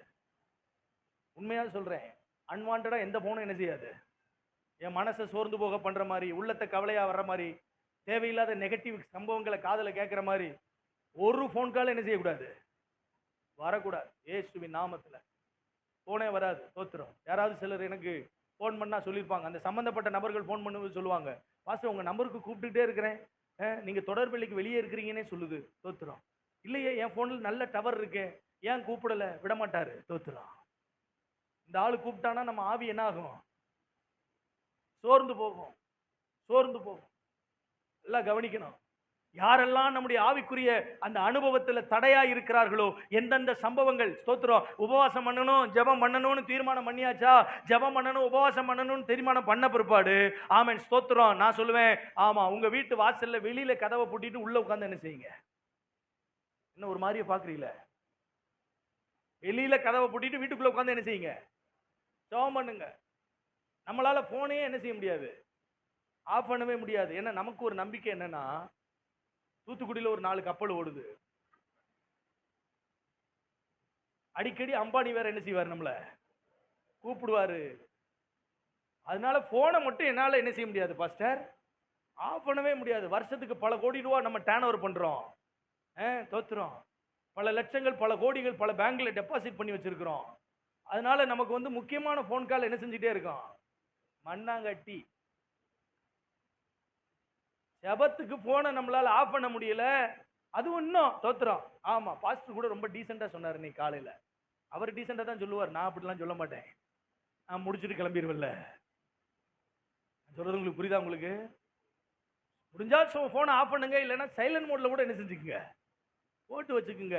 சைலண்ட் மோட்ல போட்டு வச்சுட்டு ஒரு 10 மிஸ்டு கால் வந்திருக்கும், ஆமா யாரோ கூப்பிட்டுருக்காங்களே அப்படின்னு 10 மிஸ்டு காலையும் தேடி பார்த்தா ஜியோ கம்பெனிக்காரன் கூப்பிட்டுருக்கான். பூரா ஸ்பாம் கால் தான். தோத்துறோம். யாரும் ஒன்றும் பிரயோஜனத்துக்கு இருக்கிற காலா இருக்காது. நம்மளும் ஏதோ யாரோ கூப்பிடுறாங்க, சொல்லுங்க எங்கேயோ இருந்து ஆர்டர் வருது, எங்கேயோ இருந்து வேலை வருது, எங்கேயோ இருந்து பணம் வருது. சார் இன்சூரன்ஸ் போடுறீங்களா சார், உங்களுக்கு 200 நீங்க வச்சிருக்கிற காரை வச்சு 200% லோன் தரோம் சார். சார் உங்களுக்கு இந்த சீட்ல குழுக்கள் விழுந்திருக்கு சார், உங்களை கணவன் மனைவியா இந்த ஹோட்டலுக்கு என்ன செஞ்சுட்டு போறோம், கூட்டிட்டு போறோம். சம்பந்தமே இல்லாத எல்லா ஸ்பாம் காலையும் அட்டன் பண்றதுக்கு அதுக்கு எதுக்கு நீங்க போனை ஆன் பண்ணி வைக்கணும், ஆஃப் பண்ணி போடுங்க. நான் சொல்றேன், இத கூட நம்மளால செய்ய முடியாத அளவுக்கு இந்த உலகம் நம்மளை என்ன செஞ்சு வச்சிருக்கு, நம்மளை நெருக்கி வைத்திருக்கிறது, சூழ்ந்து வைத்திருக்கிறது, சூழ்ந்து வைத்திருக்கிறது. என் அன்புக்குரியவர்களே, ஆண்டவர் ரொம்ப தெளிவா உங்களோட பேச விரும்புறாரு. நாம் மனம் திரும்புதலில் மெய்யான ரட்சிப்புக்குள் நாம் என்ன செய்ய வேண்டும், வர வேண்டும். மெய்யான மனம் திரும்புதலுக்குள் வரணும். அப்ப இந்த மனம் திரும்புதல், நல்லா கவனிங்க, எனக்கு சில வசனங்கள் ரொம்ப பிடிச்ச வசனம். தோத்துறோம். இந்த எபிரேயருக்கு எழுதின நிருபம் 4வது அதிகாரம் 1ஆம் வசனத்தை கொஞ்சம் வாசிங்க பார்ப்போம். எபிரேயர் 4:1 வாசிங்க யாராவது ஒருத்தர்.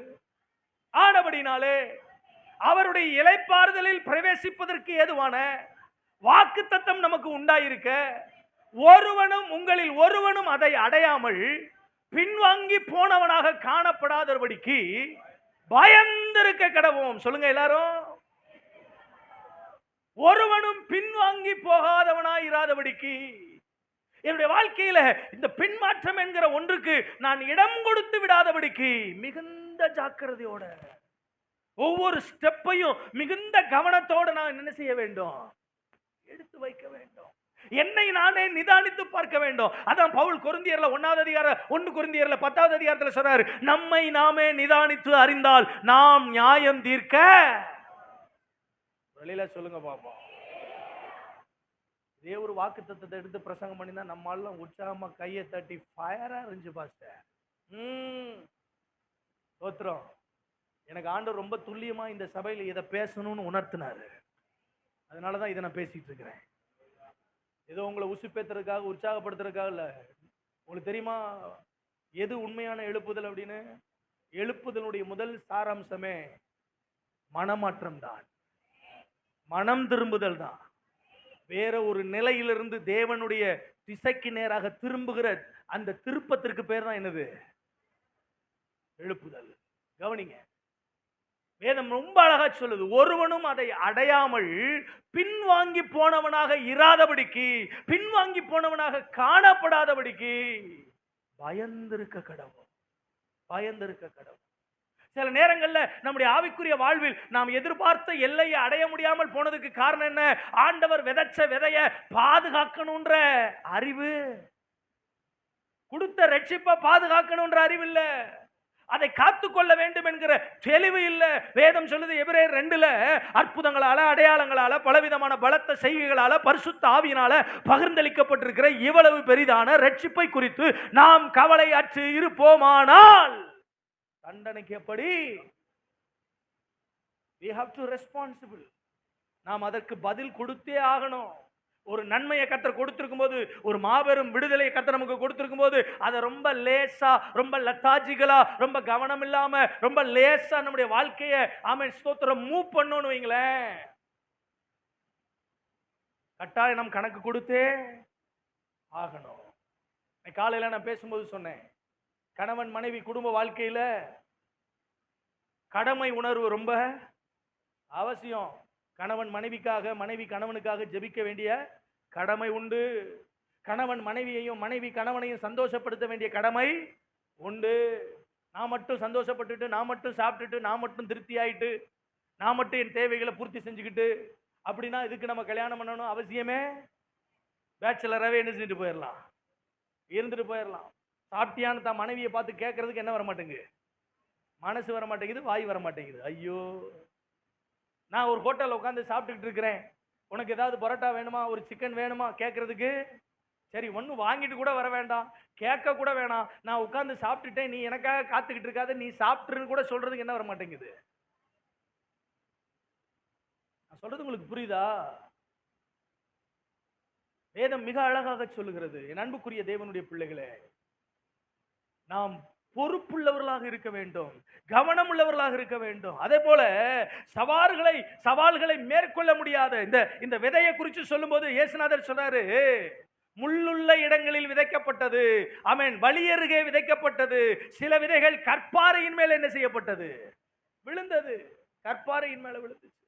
சிலருடைய வாழ்க்கை கற்பாறையை போலதான் இருக்கு. தோத்துறோம். அந்த கற்பாறையில தான் தண்ணி வருது, ஊற்று வருது. ஆனா அதே கற்பாறை சூடு ஏறும்போது அந்த விதை அது வளர விடாத அளவுக்கு என்ன செய்து கொடுக்கிறது?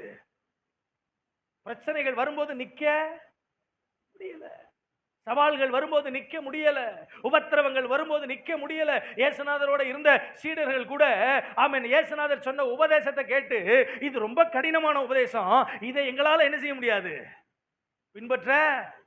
நான் சொல்றேன், கிறிஸ்தவ வாழ்க்கை, ஆவிக்குரிய வாழ்க்கை, ஆண்டவரோடு நடக்கிற வாழ்க்கை என்பது ரொம்ப லேசானது கிடையாது. நெருக்கடிகளும் பாடுகளும் பிரச்சனைகளும் போராட்டங்களும் பிசாசுனுடைய எல்லா விதமான சவால்களையும் நாம் சந்தித்தே. நான் சொல்லட்டுமா உங்களுக்கு, உங்களோட பிசாசு அடிக்கடி போராடுறானே, தொடர்ந்து போராடுறானே. சில நேரம் சொல்றோம், ஜான் வச்சா மூலம் சறுக்குது பிரதர், ஏதாவது ஒரு விதத்துல போராட்டத்தை கொடுத்துக்கிட்டே இருக்கிறானே, பிரச்சனையை கொண்டு வந்துகிட்டே இருக்கிறானே. ஏன் ஒன்னு புரிஞ்சுக்கோங்க, உங்களை குறித்த தேவ திட்டத்தை நீங்கள் எந்த அளவுக்கு புரிந்திருக்கிறீர்களோ இல்லையோ, உங்களுடைய தேவ திட்டத்தை குறித்த தெளிவு பிசாசுக்கு நல்லா இருக்கு. நீங்க எழும்பிட்டா அவனுடைய கொட்டத்தை முடிச்சு கொண்டு கட்டிடலான்றதுக்காக உங்களை எழும்ப விடாத அளவுக்கு, உங்க ஆவிக்குரிய வாழ்வில முன்னேற விடாத அளவுக்கு பிசாசு பலவிதமான தந்திரங்களை, சவால்களை கொண்டு வருகிறார். நீங்கள் ஒன்று சொல்ல வேண்டும், எனக்குள் இருக்கிற கர்த்தர் எனக்கு தந்திருக்கிற ரட்சிப்பு அது பெரியது. நீ எத்தனை சதிகளை கொண்டு வந்தாலும், எத்தனை சவால்களை கொண்டு வந்தாலும் அவைகளை ஏறி மிதித்து தாண்டி போகிற பெலனை. அல்லேலூயா, அல்லேலூயா. சாய்ந்து போகிறவர்களாய் அல்ல, பிசாசோடு சார்ந்து போகிறவர்களாய் அல்ல, சவால்களை மேற்கொண்டு சர்வ வல்லவரின் துணையோடு கூட சாதிக்கிறவர்களாய் கர்த்தர் நம்மை அழைத்திருக்கிறார். நல்ல ஒரு ஆமென் சொல்லுங்க. ஆமென். எங்க அவனுக்கு இருக்கிற அறிவு கூட நமக்கு இல்லைங்க. நம்ம அபிஷேகம் பெற்று இருக்கிறோம், ஆண்டுடைய பிள்ளைன்னு சொல்றோம், அழைப்பு நமக்கு இருக்கிறது, ஒரு அரவணைப்பாக நம்மளை வழிநடத்துகிற சபை நமக்கு இருக்கிறது. ஆனா ஆவிக்குரிய வெளிச்சம் மட்டும் இல்ல இல்ல. இன்னைக்கு ஆண்டவர் நம்முடைய கண்களை திறப்பாராக. ஆமென். எத்தனை சவால்கள் வந்தாலும் தப்பி பிழைப்போம் என்கிற நம்பிக்கை அற்று போனாலும் என்னுடைய கண்களில் கர்த்தர் ஒரு கரையை ஆமென் ஸ்தோத்திரம் காண்பிக்கிறார். அந்த கரை கொண்டு போய் சேராமல் ஆமென் அவர் என்னை நட்டாத்தில் விடுகிறவர் அல்லவே. அக்கறைக்கு போக வாங்கன்னு இயேசுநாதர் சீசர்களை கூப்பிட்டாரா? ஸ்தோத்திரம். படகு ஆயத்தப்படுத்தினாரா? படகுல ஆயத்தப்படுத்தி படகுல ஏத்தி உட்கார வச்சு அடுத்த கரைக்கு போங்கன்னு சொல்லிட்டு ஆமென் ஸ்தோத்திரம் இயேசுநாதர் மலை மேல ஏறி ஜெபிக்க போயிட்டாரு. இவர்கள் படகை ஆமென் ஸ்தோத்திரம் ஓட்டிட்டு தண்டை வலித்து நடுக்கடலுக்கு போகும்போது எதிர்பாராத புயல் காற்று, எதிர்பாராத ஸ்தோத்திரம் ஆமென் அந்த அந்த அந்த அந்த புயல், அந்த அந்த அந்த கடல் கொந்தளிப்பு அவர்களை கலங்கடித்தது, அவர்களை பயமுறுத்தியது. தண்டு வலிக்க முடியல அவங்களால. நடுநிசி நேரம், அவ்வளவுதான், எங்க வாழ்க்கை முடிஞ்சிச்சு, சோழி முடிஞ்சிச்சு. பயந்தவங்க எல்லாரும் யார் தெரியுமா? மீனவர்கள். அந்த கலிலேயா கடல் அவங்களுக்கு ஒன்றும் புதிதான கடல் அல்ல, அது அவங்களுக்கு பழக்கப்பட்ட கடல். எத்தனையோ முறை படகை எடுத்துக்கொண்டு போய் ஆமென் பேதுருவும் சரி அவனோடு கூட இருந்த மற்ற சகோதரர்களும் சரி, அந்திரேயாவா இருக்கட்டும் ஆமென் ஸ்தோத்திரம் யோவானா இருக்கட்டும், இவங்க எல்லாம் யாக்கோபா இருக்கட்டும், இவங்க எல்லாம் அந்த கலிலேயா கடல்ல மீன் பிடிச்சு பழகினவங்க, வளைய போட்டு பழகினவங்க. ஆமா, ஆனா அன்னைக்கு பார்த்த புயல், அன்னைக்கு பார்த்த கடல் கொந்தளிப்பு அவர்களை கலங்கடித்தது, அவர்களை பயமுறுத்தியது. இப்ப இந்த நடுநிசி நேரத்துல வெள்ளை கலர்ல ஒரு உருவம், கண்ணு கெட்டின இடம் பூரா இருட்டா இருக்கு, ஆனா தூரத்துல ஒரு வெள்ளை உருவம். ஆத்தாடி, ஏதோ வருதுடா. ஏற்கனவே பிரச்சனை இங்க தாங்க முடியல. தோத்திரம், நம்ம மனசு அப்படித்தான் சொல்லும். கர்த்தரே வந்து உதவிக்கு நிக்க வந்தா கூட கர்த்தரை நமக்கு எப்படித்தான் தெரியும் சில நேரம். ஏன்னா பிசாசு நம்முடைய கண்கள் அப்படி என்ன செஞ்சு வச்சிருக்கிறான், குருடாக்கி வச்சிருக்கிறான். ஒரு நாள் அந்த வேத பகுதியை படிச்சுட்டு இருக்கும்போது ஆண்டவர் என்கிட்ட பேசினார். நீ என்ன நினைக்கிற மோதீஸ், நீ என்ன நினைக்கிற? இது மாதிரியான சவால்கள், இது மாதிரியான புயல், இது மாதிரியான நெருக்கடிகள், இது மாதிரியான தத்தளிப்புகள்ல நீ மாட்டிக்கிட்டு இருக்கும்போது இப்படித்தானே நீ யோசிச்சிருப்ப. ஆமா ஆண்டவர், இப்படித்தான் நானும் யோசிச்சேன். நடுநிசி நேரம் இயேசுநாதர் கடல் மேல நடந்து வர்றாரு. பேதுரு கேட்கிறார், நீரை ஆனால் நானும் உம்மை போல நடக்கட்டும். பேதுருவும் இறங்கி என்ன செய்யறாரு? நான் ஒண்ணு உங்களுக்கு சொல்றேங்க, உங்க வாழ்க்கையில உங்க தலைக்கு மேல ஏறி போகிற, உங்களை மூழ்கடிக்கும்படி எழும்பி இருக்கிற எந்த புயல்களும், எந்த பிரச்சனைகளும், எந்த சவால்களும் ஆமென் உங்கள் ஆவிக்குரிய கண்களை திறக்க ஆண்டவர் உங்களுக்கு உதவி செய்வாராக. எந்த புயல்களும், எந்த பிரச்சனைகளும் அது உங்க தலைக்கு மேல போகிறதுக்கு முன்னால என் அருள்நாதர் இயேசுவின் காலுக்கு கீழே வரும் என்பதை நீங்கள் புரிந்து கொள்ள வேண்டும். ஒரு அழிலே சொல்லுங்க. பேதுருவும் மற்ற சீசர்களும் புலம்புறாங்க, இன்னைக்கு நைட்டோட நம்ம சோழி, இந்த தண்ணியில நம்ம மூழ்கிடுவோம், இந்த கடல்ல நம்ம செத்துருவோம், இந்த படகு கொஞ்ச நேரத்துல கவுந்துரும். எந்த பிரச்சனையை பார்த்து, எந்த புயலை பார்த்து பயந்துகிட்டு இருந்தாங்களோ, இப்ப ஆண்டவர் அவங்க கண்களை திறக்கிறார். கொஞ்சம் உன் கண்ணை திறந்து பாரு. நீ சொல்ற பிரச்சனை, உன் தலைக்கு மேல போற பிரச்சனை இப்ப என் காலுக்கு, அதன் மேல் இயேசு ஏறி நடந்து வந்தார். சொல்லுங்க, அதன் மேல் இயேசு ஏறி நடந்து வந்தார். இந்த மாலை நேரத்தில் அன்புக்குரிய தேவ பிள்ளையே, எதை பிரச்சனை என்று சொல்லுகிறாய், எதை நெருக்கடி என்று சொல்லுகிறாய், எதை சவால் என்று சொல்லுகிறாய், எதை மரண ஓலம் என்று சொல்லுகிறாய், இன்றைக்கு கர்த்தர் உன் ஆவிக்குரிய கண்களை திறப்பாராக. அந்த ஓலத்தின் மேல் என் ஆண்டவர் நடக்கிறார், அந்த சவாலின் மேல் என் ஆண்டவர் ஏறி மிதித்து. நல்ல கையை உயர்த்தி ஒரு நிலையில சொல்லுங்க. ரட்சிப்பை தளர விடாதீங்க. ஆமென். உங்களுக்கு தந்திருக்கிற விசுவாசத்தை தளர விடாதீங்க. உங்களுக்கு தந்திருக்கிற அழைப்பை தளர விடாதீங்க. உங்களோட கூட ஆண்டவருக்கு இருக்கிற உறவு, ஆண்டவரோடு உங்களுக்கு இருக்கிற உறவு, அவைகளை தளர விடாதிருங்கள். அவைகள் உங்களை ஆமென் தளர்ந்து போக பண்ணுமானால் நீங்கள் பின்மாற்றத்துக்குள் போய் விடுவீர்கள். இல்லை, எழும்பி நில்லுங்கள். நான் ஆராதிக்கிற என் தேவன் என்னை எரிகிற அக்கினி சூளைக்கும் ராஜாவின் கையுக்கும். அல்லேலூயா, அல்லேலூயா. சவால்களை மேற்கொள்ளுகிற ஸ்திரமற்ற நிலை பின்மாற்றத்தின் அறிகுறி. சவால்களை சமாளிக்க முடியாத ஸ்திரமற்ற நிலை பின்மாற்றத்தின் அறிகுறி. பாதுகாக்க அவன் தெரியாத நிலை அவன் பின்மாற்றத்தின் அறிகுறி. அது மட்டுமல்ல, வளர்ச்சியற்ற நிலை. வளர்ச்சியற்ற நிலை, ஆவிக்குரிய வளர்ச்சி இல்லாத நிலை. கர்த்தருக்கு ஸ்தோத்திரம். ரட்சிக்கப்பட்டாச்சு, 10 வருஷம் ஆச்சு, 15 வருஷம் ஆச்சு. ஆமா, நான் இன்னமும் அப்படியே இருக்கிறேன். இன்னமும் யாரோ அவருடைய ஜபத்திலேயே பயணிச்சுக்கிட்டு இருக்கிறேன், யாரோ அவருடைய துணையோடையே பயணிச்சுக்கிட்டு இருக்கிறேன். என்னால தனியா நிக்க முடியல. நம்ம ஊர்ல சொல்லுவாங்க சவள பிள்ளைன்னு. என்ன பிள்ளை கேட்டிருக்கீங்களா இல்லையா? கேட்டது இல்லையோ? ஸ்தோத்திரம். பிள்ளை நடக்கவே மாட்டேங்குது. அப்படியே தவழ்ந்துகிட்டே இருக்கு. எதையோ ஒன்ன பிடிச்சிக்கிட்டே இருக்கு.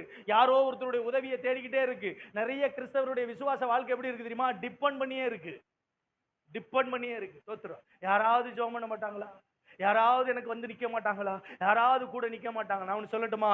உங்களுக்காக ஆமென் ஸ்தோத்திரம், கர்த்தர் ஒரு வாக்கு தத்தத்தை கொடுத்துட்டார்னா அந்த வாக்கு தத்தம் உங்கள் வாழ்வில் நிறைவேறுவதற்காக ஒரு பெரிய அரசாங்கம் பின்னால வேலை செஞ்சுக்கிட்டே இருக்கும். ஒரு அலையிலே சொல்லுங்க, உங்களுக்காக ஒரு அரசாங்கம்.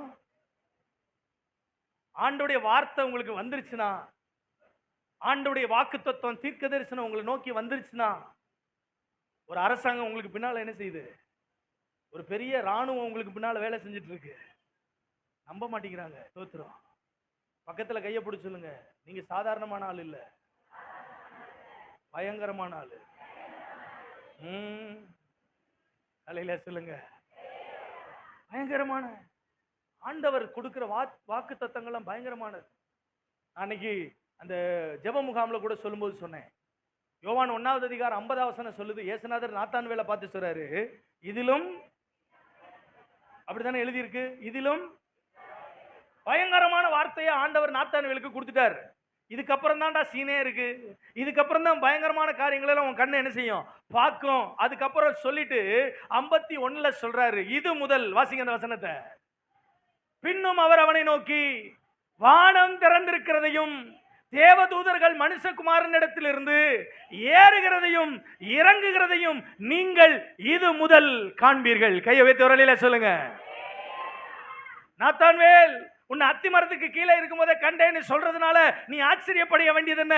இதிலும் நீ பெரிதானவைகளை காண்பாய். காண்பாய். உனக்காக இந்த வார்த்தையை நான் சொல்லிட்டேன். இந்த வார்த்தையை சொன்ன எனக்காக இனிமே அந்த பரலோக ராஜ்யம் வேலை செய்யறத உன் கண்ணு பார்க்கும். பூமியிலிருந்து பரத்திற்கு ஒரு தேவ தூதர்களின் சேனை ஏறுகிறதையும் இறங்குகிறதையும் நீ காண்பாய். ஒவ்வொரு முறையும் கர்த்தர் உங்களோட பேசும்போது, ஒவ்வொரு முறையும் தேவனுடைய வார்த்தை உங்களை நோக்கி வரும்போது, ஆமென், அந்த வார்த்தைக்கு பின்னால ஒரு பெரிய சாம்ராஜ்யமே வேலை செஞ்சுட்டு இருக்கு. பெரிய அரசாங்கமே வேலை செஞ்சுட்டு இருக்கு. சும்மால ஆண்டவர் வார்த்தையை கொடுத்துட மாட்டாரு. சும்மால அதான் அந்த எபிரேயர்ல வாசிச்சோம் பாத்தீங்களா? ஆமென், வாக்குத்தத்தம் பண்ணினவர்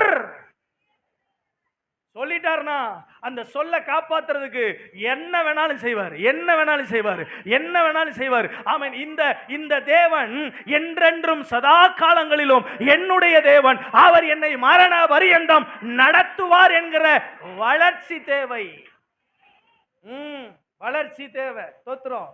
ஆமா, என்ன ஒண்ணும் அசைக்க, எந்த வியாதியும் என்ன அசைக்க, எந்த போராட்டமும் என்ன அசைக்க, எந்த சவாலும் என்ன அசைக்க. எத்தனை பேர் நம்புறீங்க அதை? அல்லேலூயா. நான் முடங்கி படுக்கிறவன் அல்ல, நான் சோர்ந்து விலகுகிறவன் அல்ல, நான் தளர்ந்து போகிறவன் அல்ல. நான் ஆராதிக்கிற தேவன் சொன்ன சொல்லை காப்பாற்றுகிற தேவன். என்னை தூக்கி எடுப்பார், என்னை தூக்கி எடுத்து நிறுத்துவார், எனக்காவைகள் யாவையும் செய்து முடிப்பார். எந்த நிலையிலும் அவர் என்னை கைவிடுவது இல்லை. எந்த நிலையிலும் நான் தளர்ந்து போவது. பிரச்சனை வருதா? மோதி பார்த்துடலாம். போராட்டம் வருதா? முடிஞ்சா என்ன டச் பண்ணிப்பார், முடிஞ்சா என்ன தொட்டுப்பார். கர்த்தருக்கு ஸ்தோத்திரம் சொல்லுங்க. வராம அல்லேலூயா. சாசே, நீ எவ்வளவு சவால் விரிச்சாலும், எத்தனை சதியை செஞ்சாலும் என்னுடைய ஜெப நேரத்தை உன்னால முடக்க முடியாது. என்னுடைய விசுவாசத்தை பின்தங்க வைக்க உன்னால முடியாது. ஆண்டவருக்காக நான் காட்டுகிற வைராக்கியத்தை ஆமென் தடுத்து நிறுத்த உன்னால வெளியில சொல்லுங்க. 2014 ஜனவரி மாசம் 21ஆம் தேதி எனக்கு ஒரு பெரிய விபத்து நடந்துச்சு. ஸ்தோத்திரம். இந்த ஆக்சிடென்ட்ல என்னுடைய தலையில இந்த வலது பக்கத்துல அந்த காரினுடைய கண்ணாடி போய் அடிச்சதுல பிரைன் ஷாக் ஆகி சுயநினைவு போயிடுச்சு. கவனிக்கிறீங்களா? சுயநினைவு போயிடுச்சு, மெமரி லாஸ் ஆயிடுச்சு. என்னுடைய வலது தோள்பட்டை எலும்பு உடைஞ்சிருச்சு, என்னுடைய வலது கால் எலும்பு உடைஞ்சிருச்சு. இந்த 2 பிராக்சரையும் சரி பண்ணிட்டாங்க. ஆனா இந்த தலையில அடிச்சதுனால சுயநினைவு போய் அடுத்து எனக்கு என்ன நடக்குதுன்னு என்ன செய்யல. ஹாஸ்பிட்டல்ல படுத்திருக்கிறேன், என் மனைவி பக்கத்துல இருக்கிற தெரியல, என் பிள்ளைங்க பக்கத்துல இருக்கிறாங்க தெரியல. டாக்டர் சொன்னாங்க பிரைன் ஷாக் ஆயிருந்துச்சு, வேற ஏதாவது பிளட் கிளாட்டிங்கா இருந்துச்சுன்னா ஓப்பன் சர்ஜரி பண்ணி அதெல்லாம் சரிப்படுத்திடலாம். இது பிரைன் ஷாக் ஆனதுனால அவர் எல்லாம் மறந்து போச்சு, எதுவுமே ஞாபகத்துக்கு வரல. இதுக்கு மேல நீங்க கும்புற சாமி தான் உங்க கணவர் என்ன செய்யணும். இது டாக்டர் சொன்ன வார்த்தை. 3 நாட்கள் மருத்துவமனையில் வச்சிருந்தாங்க.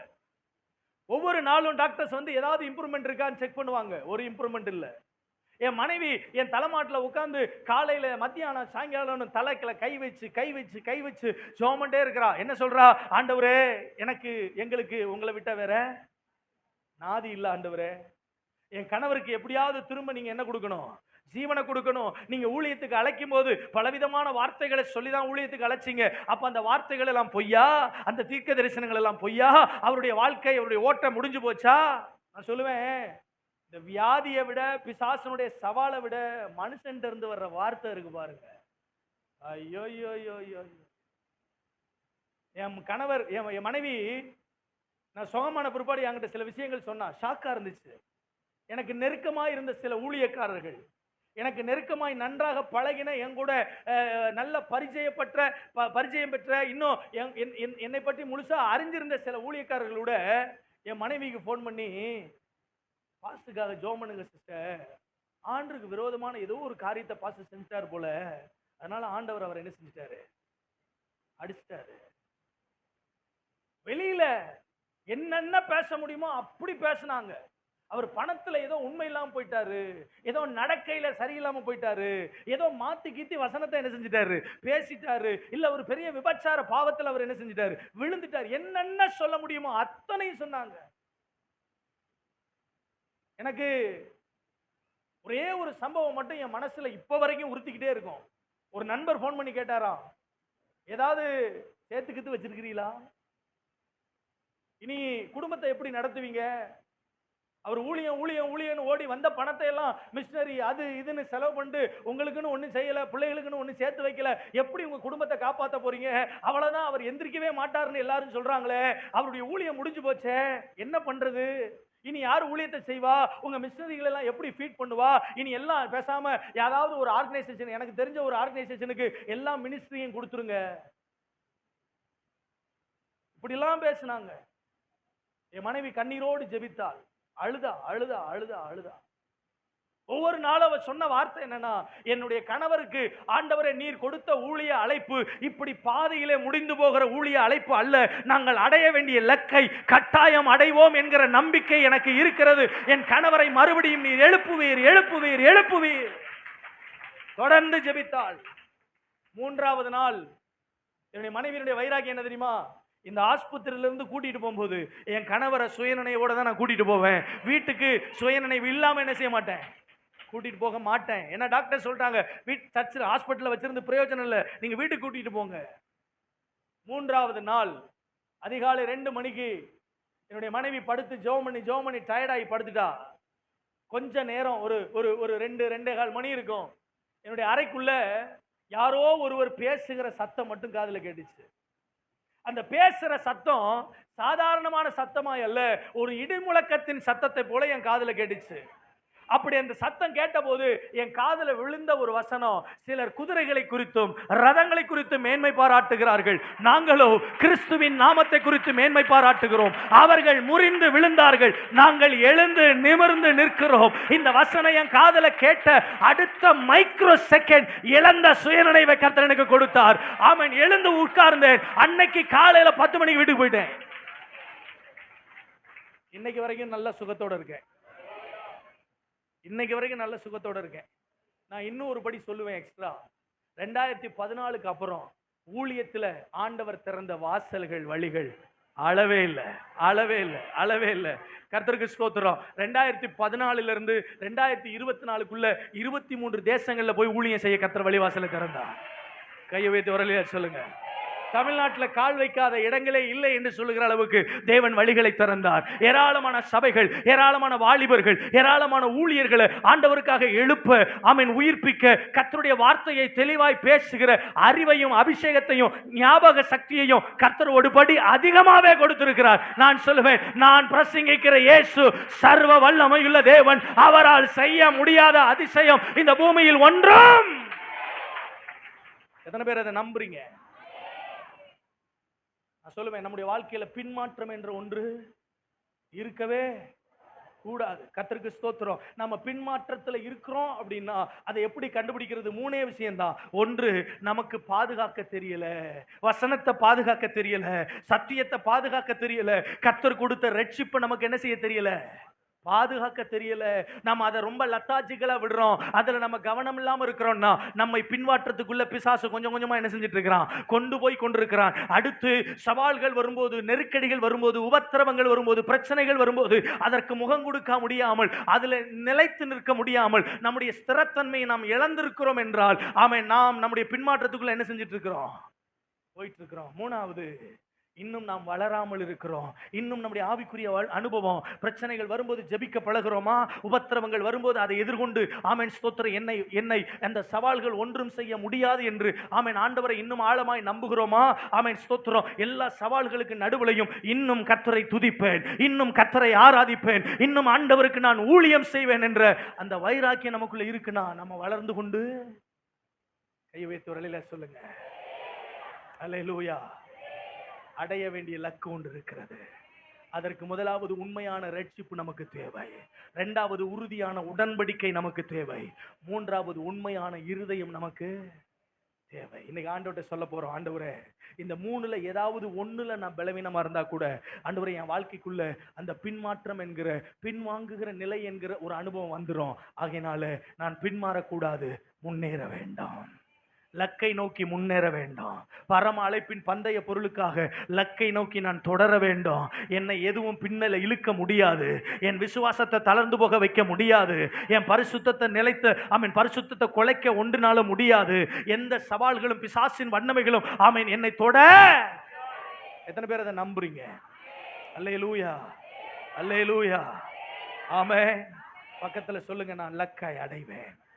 பக்கத்தில் சொல்லுங்க, கையை பிடிச்சு, நான் லக்கை அடைவேன், நான் முன்னேறி அடைவேன், நான் மீண்டு எழுந்து அடைவேன், நான் பரம அழைப்பை பெற்றவன், எனக்குள்ள அபிஷேகம் இருக்கிறது, எனக்குள்ள தேவனுடைய வார்த்தை இருக்கிறது, எனக்குள்ள தேவனுடைய தீர்க்க தரிசனம் இருக்கிறது, ஆண்டவர் என்னை தெரிந்தெடுத்திருக்கிறார், நான் பின்வார முடியாது, நான் பின்வாங்க மாட்டேன், எனக்கு தந்திருக்கிற ரட்சிப்பை காத்துக்கொள்வேன், எனக்கு தந்திருக்கிற அழைப்பை காத்துக்கொள்வேன், எத்தனை சவால்கள் வந்தால் அதற்கு முகம் கொடுப்பேன். சவால்கள் என் ஜெபத்தை நிறுத்த முடியாது, பிரச்சனைகள் என் விசுவாசத்தை தடுக்க முடியாது, அவைகளை தாண்டி செல்வேன். எத்தனை பேர் ஜெபிக்கலாம் நினைக்கிறீங்க? அப்படியே இருக்கிற இடத்துல எழுமி நின்று கண்களை மூடி நம்ம ஜெபிக்க போகிறோம். லக்கை அடைவதற்கு பேசக்கூடாது, யாரும் பேசக்கூடாது, சின்ன பிள்ளைங்களாம் பேசக்கூடாது. இருக்கிற இடத்துல அப்படியே எல்லாரும் எழுமி நின்று கண்களை மூடி ஆண்டவருடைய பிரசன்னத்தில் சொல்லி ஜெபிக்க போகிறோம். எல்லா சகோதரர்களும் கண்களை மூடி ஆண்டவருடைய சன்னிதானத்தில் நம்ம ஜெபிக்க போகிறோம். யாரும் வேடிக்கை பார்க்க கூடாது, அங்கங்க நடக்கக்கூடாது. ஆமென். லக்கை நோக்கி பயணிக்கிற அந்த பயணத்தில் கர்த்தர் நமக்கு கிருபை தருவாராக. நமக்குள்ளே ஏற்பட்டிருக்கிற பின்மாற்றங்கள், நமக்குள்ளே ஏற்பட்டிருக்கிற சோர்வுகள், உங்களுக்கு தெரியும் உங்களுடைய ஆவிக்குரிய நிலை இன்னைக்கு எப்படி இருக்கு. உங்களால் சரியா ஜெபிக்க முடியுதா? உங்களால் சரியா விசுவாசத்தில் நிலைச்சு நிற்க முடியுதா? கண்களை மூடி, ஆமென், கண்களை மூடி வாய்களை திறந்து, யாரும் கைகளை கட்டி கொள்ளாதீங்க. கைகளை நல்லா உயர்த்த முடியும்னா கைகளை உயர்த்தி, ஆண்டவரே, உமக்காக வாழ்கிற வாழ்க்கை எனக்கு தாங்க ஆண்டவரே, உங்களை பின்தொடர்கிற வாழ்க்கை எனக்கு தாங்க ஆண்டவரே, உங்க நாமத்தை மகிமைப்படுத்துகிற வாழ்க்கை எனக்கு தாங்க ஆண்டவரே. நான் சோர்ந்து போயிடக்கூடாது, நான் தளர்ந்து போயிடக்கூடாது, நான் முடங்கி போயிடக்கூடாது. என்னுடைய ஆவிக்குரிய வாழ்வு முன்னேற வேண்டும் ஆண்டவரே. நான் அசையாதபடிக்கு ஆழ மரமாய் வளரத்தக்கதாக என் ஆவிக்குரிய ஆவிக்குரிய வாழ்வில் ஒரு வளர்ச்சியை நான் பார்க்கத்தக்கதாக எனக்கு முன்னேற்றத்திற்கான பலனை தாங்க ஆண்டவரே. நான் முன்னேறுவதற்கான பலனை தாங்க ஆண்டவரே. எனக்கான லக்கை நோக்கி பயணிக்கிற பலனை எனக்கு தாங்க ஆண்டவரே. ஜீவனை நோக்கி பயணிக்கிற பலனை தாங்க ஆண்டவரே. ஆண்டவரே, என் வாழ்க்கையில பின்மாற்றத்துக்கு இடம் இல்லை. எல்லாரும் வாய்களை திறந்து கண்களை மூடி சொல்லுங்க, கையை உயர்த்தி சொல்லுங்க. வாலிப பிள்ளைங்க சொல்லுங்க, சகோதர சகோதரிகள் சொல்லுங்க, ஆண்டவரே நான் இனி சோர்ந்து போக மாட்டேன். ஆண்டவரே, லாபமாய் தோன்றுகிற எதையும் நஷ்டம் என்று எண்ணுகிற இருதயத்தை எனக்கு தாங்க ஆண்டவரே. பரம அழைப்பின் பந்தய பொருளுக்காக லக்கை நோக்கி ஓடுவேன், லக்கை நோக்கி ஓடுவேன். ஹல்லேலூயா. வாய்களை திறந்து சொல்லுங்க, வாய்களை திறந்து சொல்லுங்க. என்னுடைய விசுவாச கப்பல் சேதப்படாதபடிக்கு விசுவாசத்தில் நிலைத்து நிற்க எனக்கு கிருபை தாரும் ஆண்டவரே, எனக்கு கிருபை தாரும் ஆண்டவரே, எனக்கு கிருபை தாரும் ஆண்டவரே. ஹல்லேலூயா, ஹல்லேலூயா. ஜெபம் பண்ணுங்க, ஜெபம் பண்ணுங்க, ஜெபம் பண்ணுங்க. ஒரே நிமிடம் கண்களை மூடி ஆண்டவருடைய சமூகத்தில் சொல்லுங்க. ஒருவேளை ஏதாவது ஒரு இடத்துல பின்மாறி இருக்கிறோமா, ஏதாவது ஒரு இடத்துல சோர்ந்து இருக்கிறோமா, ஏதாவது ஒரு இடத்துல தளர்ந்து இருக்கிறோமா, பாவத்தில் மறுபடியும் விழுந்துட்டோமா, விசுவாசத்தில் விலகிட்டோமா, பரிசுத்தத்தை காத்துக்கொள்ள முடியாம போயிடுச்சா, ரட்சிப்பை காத்துக்கொள்ள முடியாம போயிடுச்சா, இன்னைக்கு ஆண்டவர்கிட்ட சொல்லுங்க. ஆண்டவரே, என்ன திரும்பவும் எழுப்புங்கப்பா, என்ன திரும்பவும் உயிர்ப்பீங்கப்பா, என்ன மறுபடியும் ஜெபத்தில் எழுப்புங்கப்பா, என்ன மறுபடியும் விசுவாசத்தில் நிலைத்து நிற்பதற்கு என் கால்களை பலப்படுத்தும் ஆண்டவரே, என் முழங்கால்களை பலப்படுத்தும் ஆண்டவரே. ஹல்லேலூயா, ஹல்லேலூயா, ஹல்லேலூயா. ஆண்டவருடைய சன்னிதானத்தில் உண்மையான ஒரு ஜெபத்தை ஏறெடுப்போமே. பாவம் செய்தது நிமித்தம், தேவனுக்கு விரோதமான காரியத்தை செய்தது நிமித்தம், தேவன் அருவருக்கத்தக்கதான சில அருவருப்புகளுக்கு நம்முடைய உள்ளங்களையும் இல்லங்களையும் திறந்து கொடுத்தது நிமித்தம் நாம் துரோகம் செய்திருப்போமானால் ஆண்டவரிடத்தில் சொல்லுவோம், ஆண்டவரே, உமக்காக வாழ்கிற வாழ்க்கை, உம்மை உண்மையாய் பின்பற்றுகிற ஒரு வாழ்க்கை, உங்க சித்தத்தை நிறைவேற்றுகிற ஒரு வாழ்க்கை எனக்கு வேண்டும் ஆண்டவரே, எனக்கு வேண்டும் ஆண்டவரே. நான் உங்களை விட்டுட்டு வேற யார்கிட்ட ஆண்டவரே போக முடியும்? உங்களை விட்டுட்டு வேற எந்த எல்லையில போய் நிக்க முடியும்? எனக்காக நீர் வழியை திறந்திருக்கிறீரே, என் வழிகாட்டியாய் நீர் இருக்கிறீரே. எனக்கு ஆண்டவரே, நான் அடைய வேண்டிய அந்த இலக்கை அடைவதற்கு வேண்டிய சத்துவத்தை, பலனை, ரட்சிப்பை எனக்கு நீ தந்திருக்கிறீரே. உம்மை விட்டு யாரிடத்திலே செல்வோம் ஆண்டவரே? உம்மிடத்தை விட்டு, உம்முடைய சமூகத்தை விட்டு யாரிடத்திலே செல்வோம் ஆண்டவரே? நீங்க போதும் அப்பா, நீங்க போதும் அப்பா, உங்க சமூகம் மட்டும் போதும் அப்பா, உங்க பிரசன்னம் மட்டும் போதும் அப்பா. ஹல்லேலூயா. நீங்க போதும் ஏசப்பா, உங்க சமூகம் நீங்க போதும் ஏசப்பா, உங்க சமூகம் எனக்கப்பா, நீங்க போதும் ஏசப்பா, உங்க சமூகம் எனக்கப்பா. உண்மையா, உண்மையா ரெண்டு கையை உயர்த்தி, ஆண்டவரே, நீங்க இல்லாம எங்களால ஒண்ணும் செய்ய முடியாது ஆண்டவரே. உங்க சமூகம் மட்டும் எங்களுக்கு போதும் ஆண்டவரே, உங்க பிரசன்னம் மட்டும் எங்களுக்கு போதும் ஆண்டவரே. என் வாழ்க்கையில தெவிட்டாத ஒரு இடம், என் வாழ்க்கையில ஒரு திருப்தி தருகிற இடம், அது உங்க சமூகம் தான் ஆண்டவரே, உங்க பிரசன்னம் தான் ஆண்டவரே. அந்த பிரசன்னம் மட்டும் போதும், நீங்க போதும் ஏசப்பா, உங்க சமூகம் எனக்கப்பா, நீங்க போதும் ஏசப்பா, உங்க சமூகம் எனக்கப்பா. எத்தனை இன்பமே உந்தன் சமூகமே, எத்தனை இன்பமே உந்தன் சமூகமே, உள்ளமும் உடலுமே உமக்காயே என்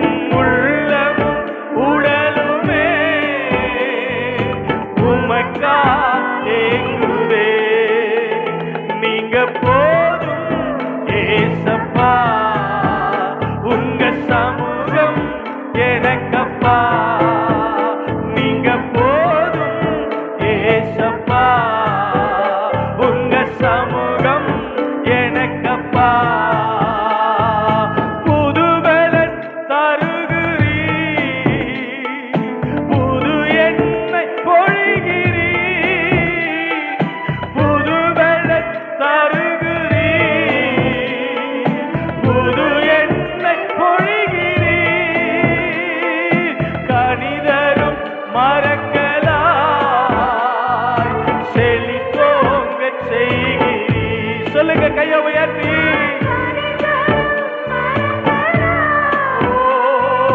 செழித்தோங்க செய்கிறீர். நீங்க போதும் ஏசப்பா. உண்மையா உண்மையா உண்மையா? கண்ணீரோட கண்ணீரோட சொல்லுங்க. ஏசப்பா உங்க சமூகம் எனக்கப்பா. அப்பாவும் சந்நிதியில் எப்போ நான் வந்து நிற்பேன். அப்பாவும் சொல்லுங்க ஆசையா வந்து நிற்பேன். திருமுகம் கண்டு நான் திருப்தியில் மூழ்குவே. அப்பா கண்டு நான் திருப்தியில் மூழ்குவே. உங்க திருமுகம் கண்டு நான் திருப்தியில் மூழ்குவே. நீங்க போதும் ஏசப்பா. உங்க சமூகம் சொல்லுங்க.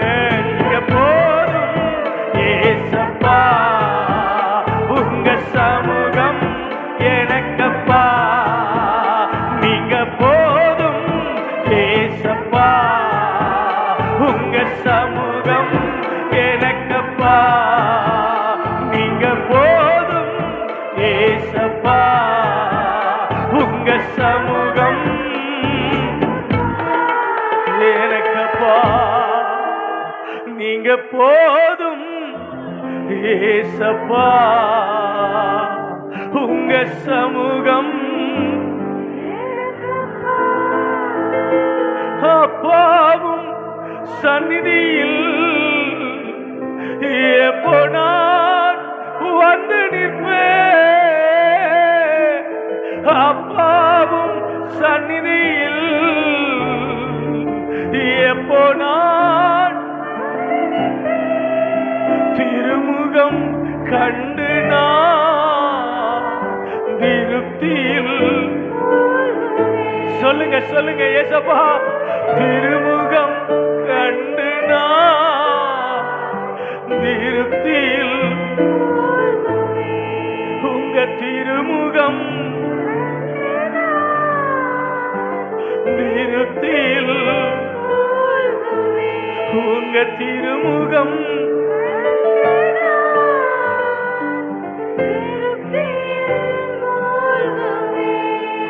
நீங்க போதும் ஆண்டவரே. உங்க சமூகம் போதும் ஆண்டவரே. உங்க பிரசன்னம் போதும் ஆண்டவரே. உங்களோட உறவாடுகிற அனுபவம் போதும் ஆண்டவரே. இந்த உலகத்துல நாங்க அடைய வேண்டிய இலக்கு அதுதான். எங்க ஆசை அதுதான் ஆண்டவரே. உங்களோட நாங்கள் சேருவதை போல, உங்களோட நாங்கள் இணைவதை போல எங்களுக்கு வேற ஒரு பாக்கியம் இல்லை. அதற்கு அதற்கு அதற்கு எங்களுக்கு நீர் பிரசன்னம் போதும். அதற்கு இணையாக, அதற்கு தடையாக எந்த வல்லமைகளோ, எந்த மாம்சத்தின் கிரியைகளோ, எந்த பிசாசின் வல்லமைகளோ எங்களோட போராட முடியாது முடியாது முடியாது. ஷாதாலா ராபாலா ராதாலா ராதாரா ரிபாலா துடாதாலா ராபா ஷாதாலா ராரா ரிகாதாலா ராபா ரியாஷேகேதி.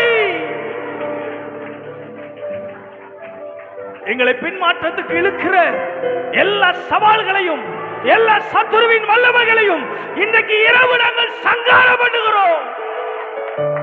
எங்களை உயிர்ப்பிக்கிற முடிய வல்லமை, எங்களை எழுப்புகிற முடிய வல்லமை, எங்களை பலன் சொல்ல பலன் கொள்ள பண்ணுகிற உம்முடைய வல்லமை, உம்முடைய சத்துவம்.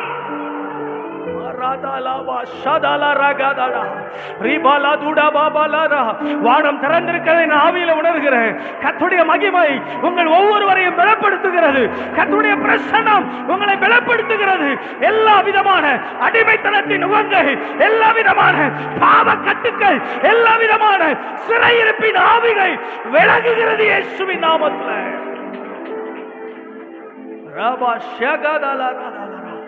சிலர் மேல ஆண்டவருடைய கண்கள் விசேஷமாய் விழுந்திருக்கிறது. சிலர் மேல ஆண்டவருடைய கரங்கள் விசேஷமாய் வருகிறது. உங்கள் வாழ்வில் இருக்கிற சிறையிருப்புகள், சில ரகசிய பாவங்கள், சில அந்தரங்க கட்டுக்கள் இயேசுவின் நாமத்தில் விலகுவதாக, விலகுவதாக, விலகுவதாக. பாரம்பரிய கட்டுக்கள் அருந்து விழுவதாக. தலைமுறை சாபங்கள் அருந்து விழுவதாக. உயிர்ப்பியும் ஆண்டவரே, உயிர்ப்பையும் ஆண்டவரே, உயிர்ப்பையும் ஆண்டவரே, உயிர்ப்பையும். ஒரே ஒரு முறை 2 கையை உயர்த்தி பரத்துக்கு நேராய் நீங்க போதும் ஏசப்பா, உங்க சமூகம் நீங்க போதும் ஏசப்பா, உங்க சமூகம் எனக்கப்பா. கடைசியாய் தேனிலும் இனிமாய தேவிட்டாத அமுதமே, தேனிலும் இனிமாய தேவிட்டாத. சகோதரர்கள் சகோதரர்கள், நான் தேடியும் ஒப்பற்ற செல்வமே, நான் தேடியும் ஒப்பற்ற. சகோதரர்கள் மட்டும் சேர்ந்து சொல்லுவோமா? நீங்க ஏசப்பா, உங்க சமூகம் எனக்கப்பா. எல்லாரும் சேர்ந்து நிறைவாய் நீங்க போதும் ஏசப்பா, உங்க சமூகம் எனக்கப்பா.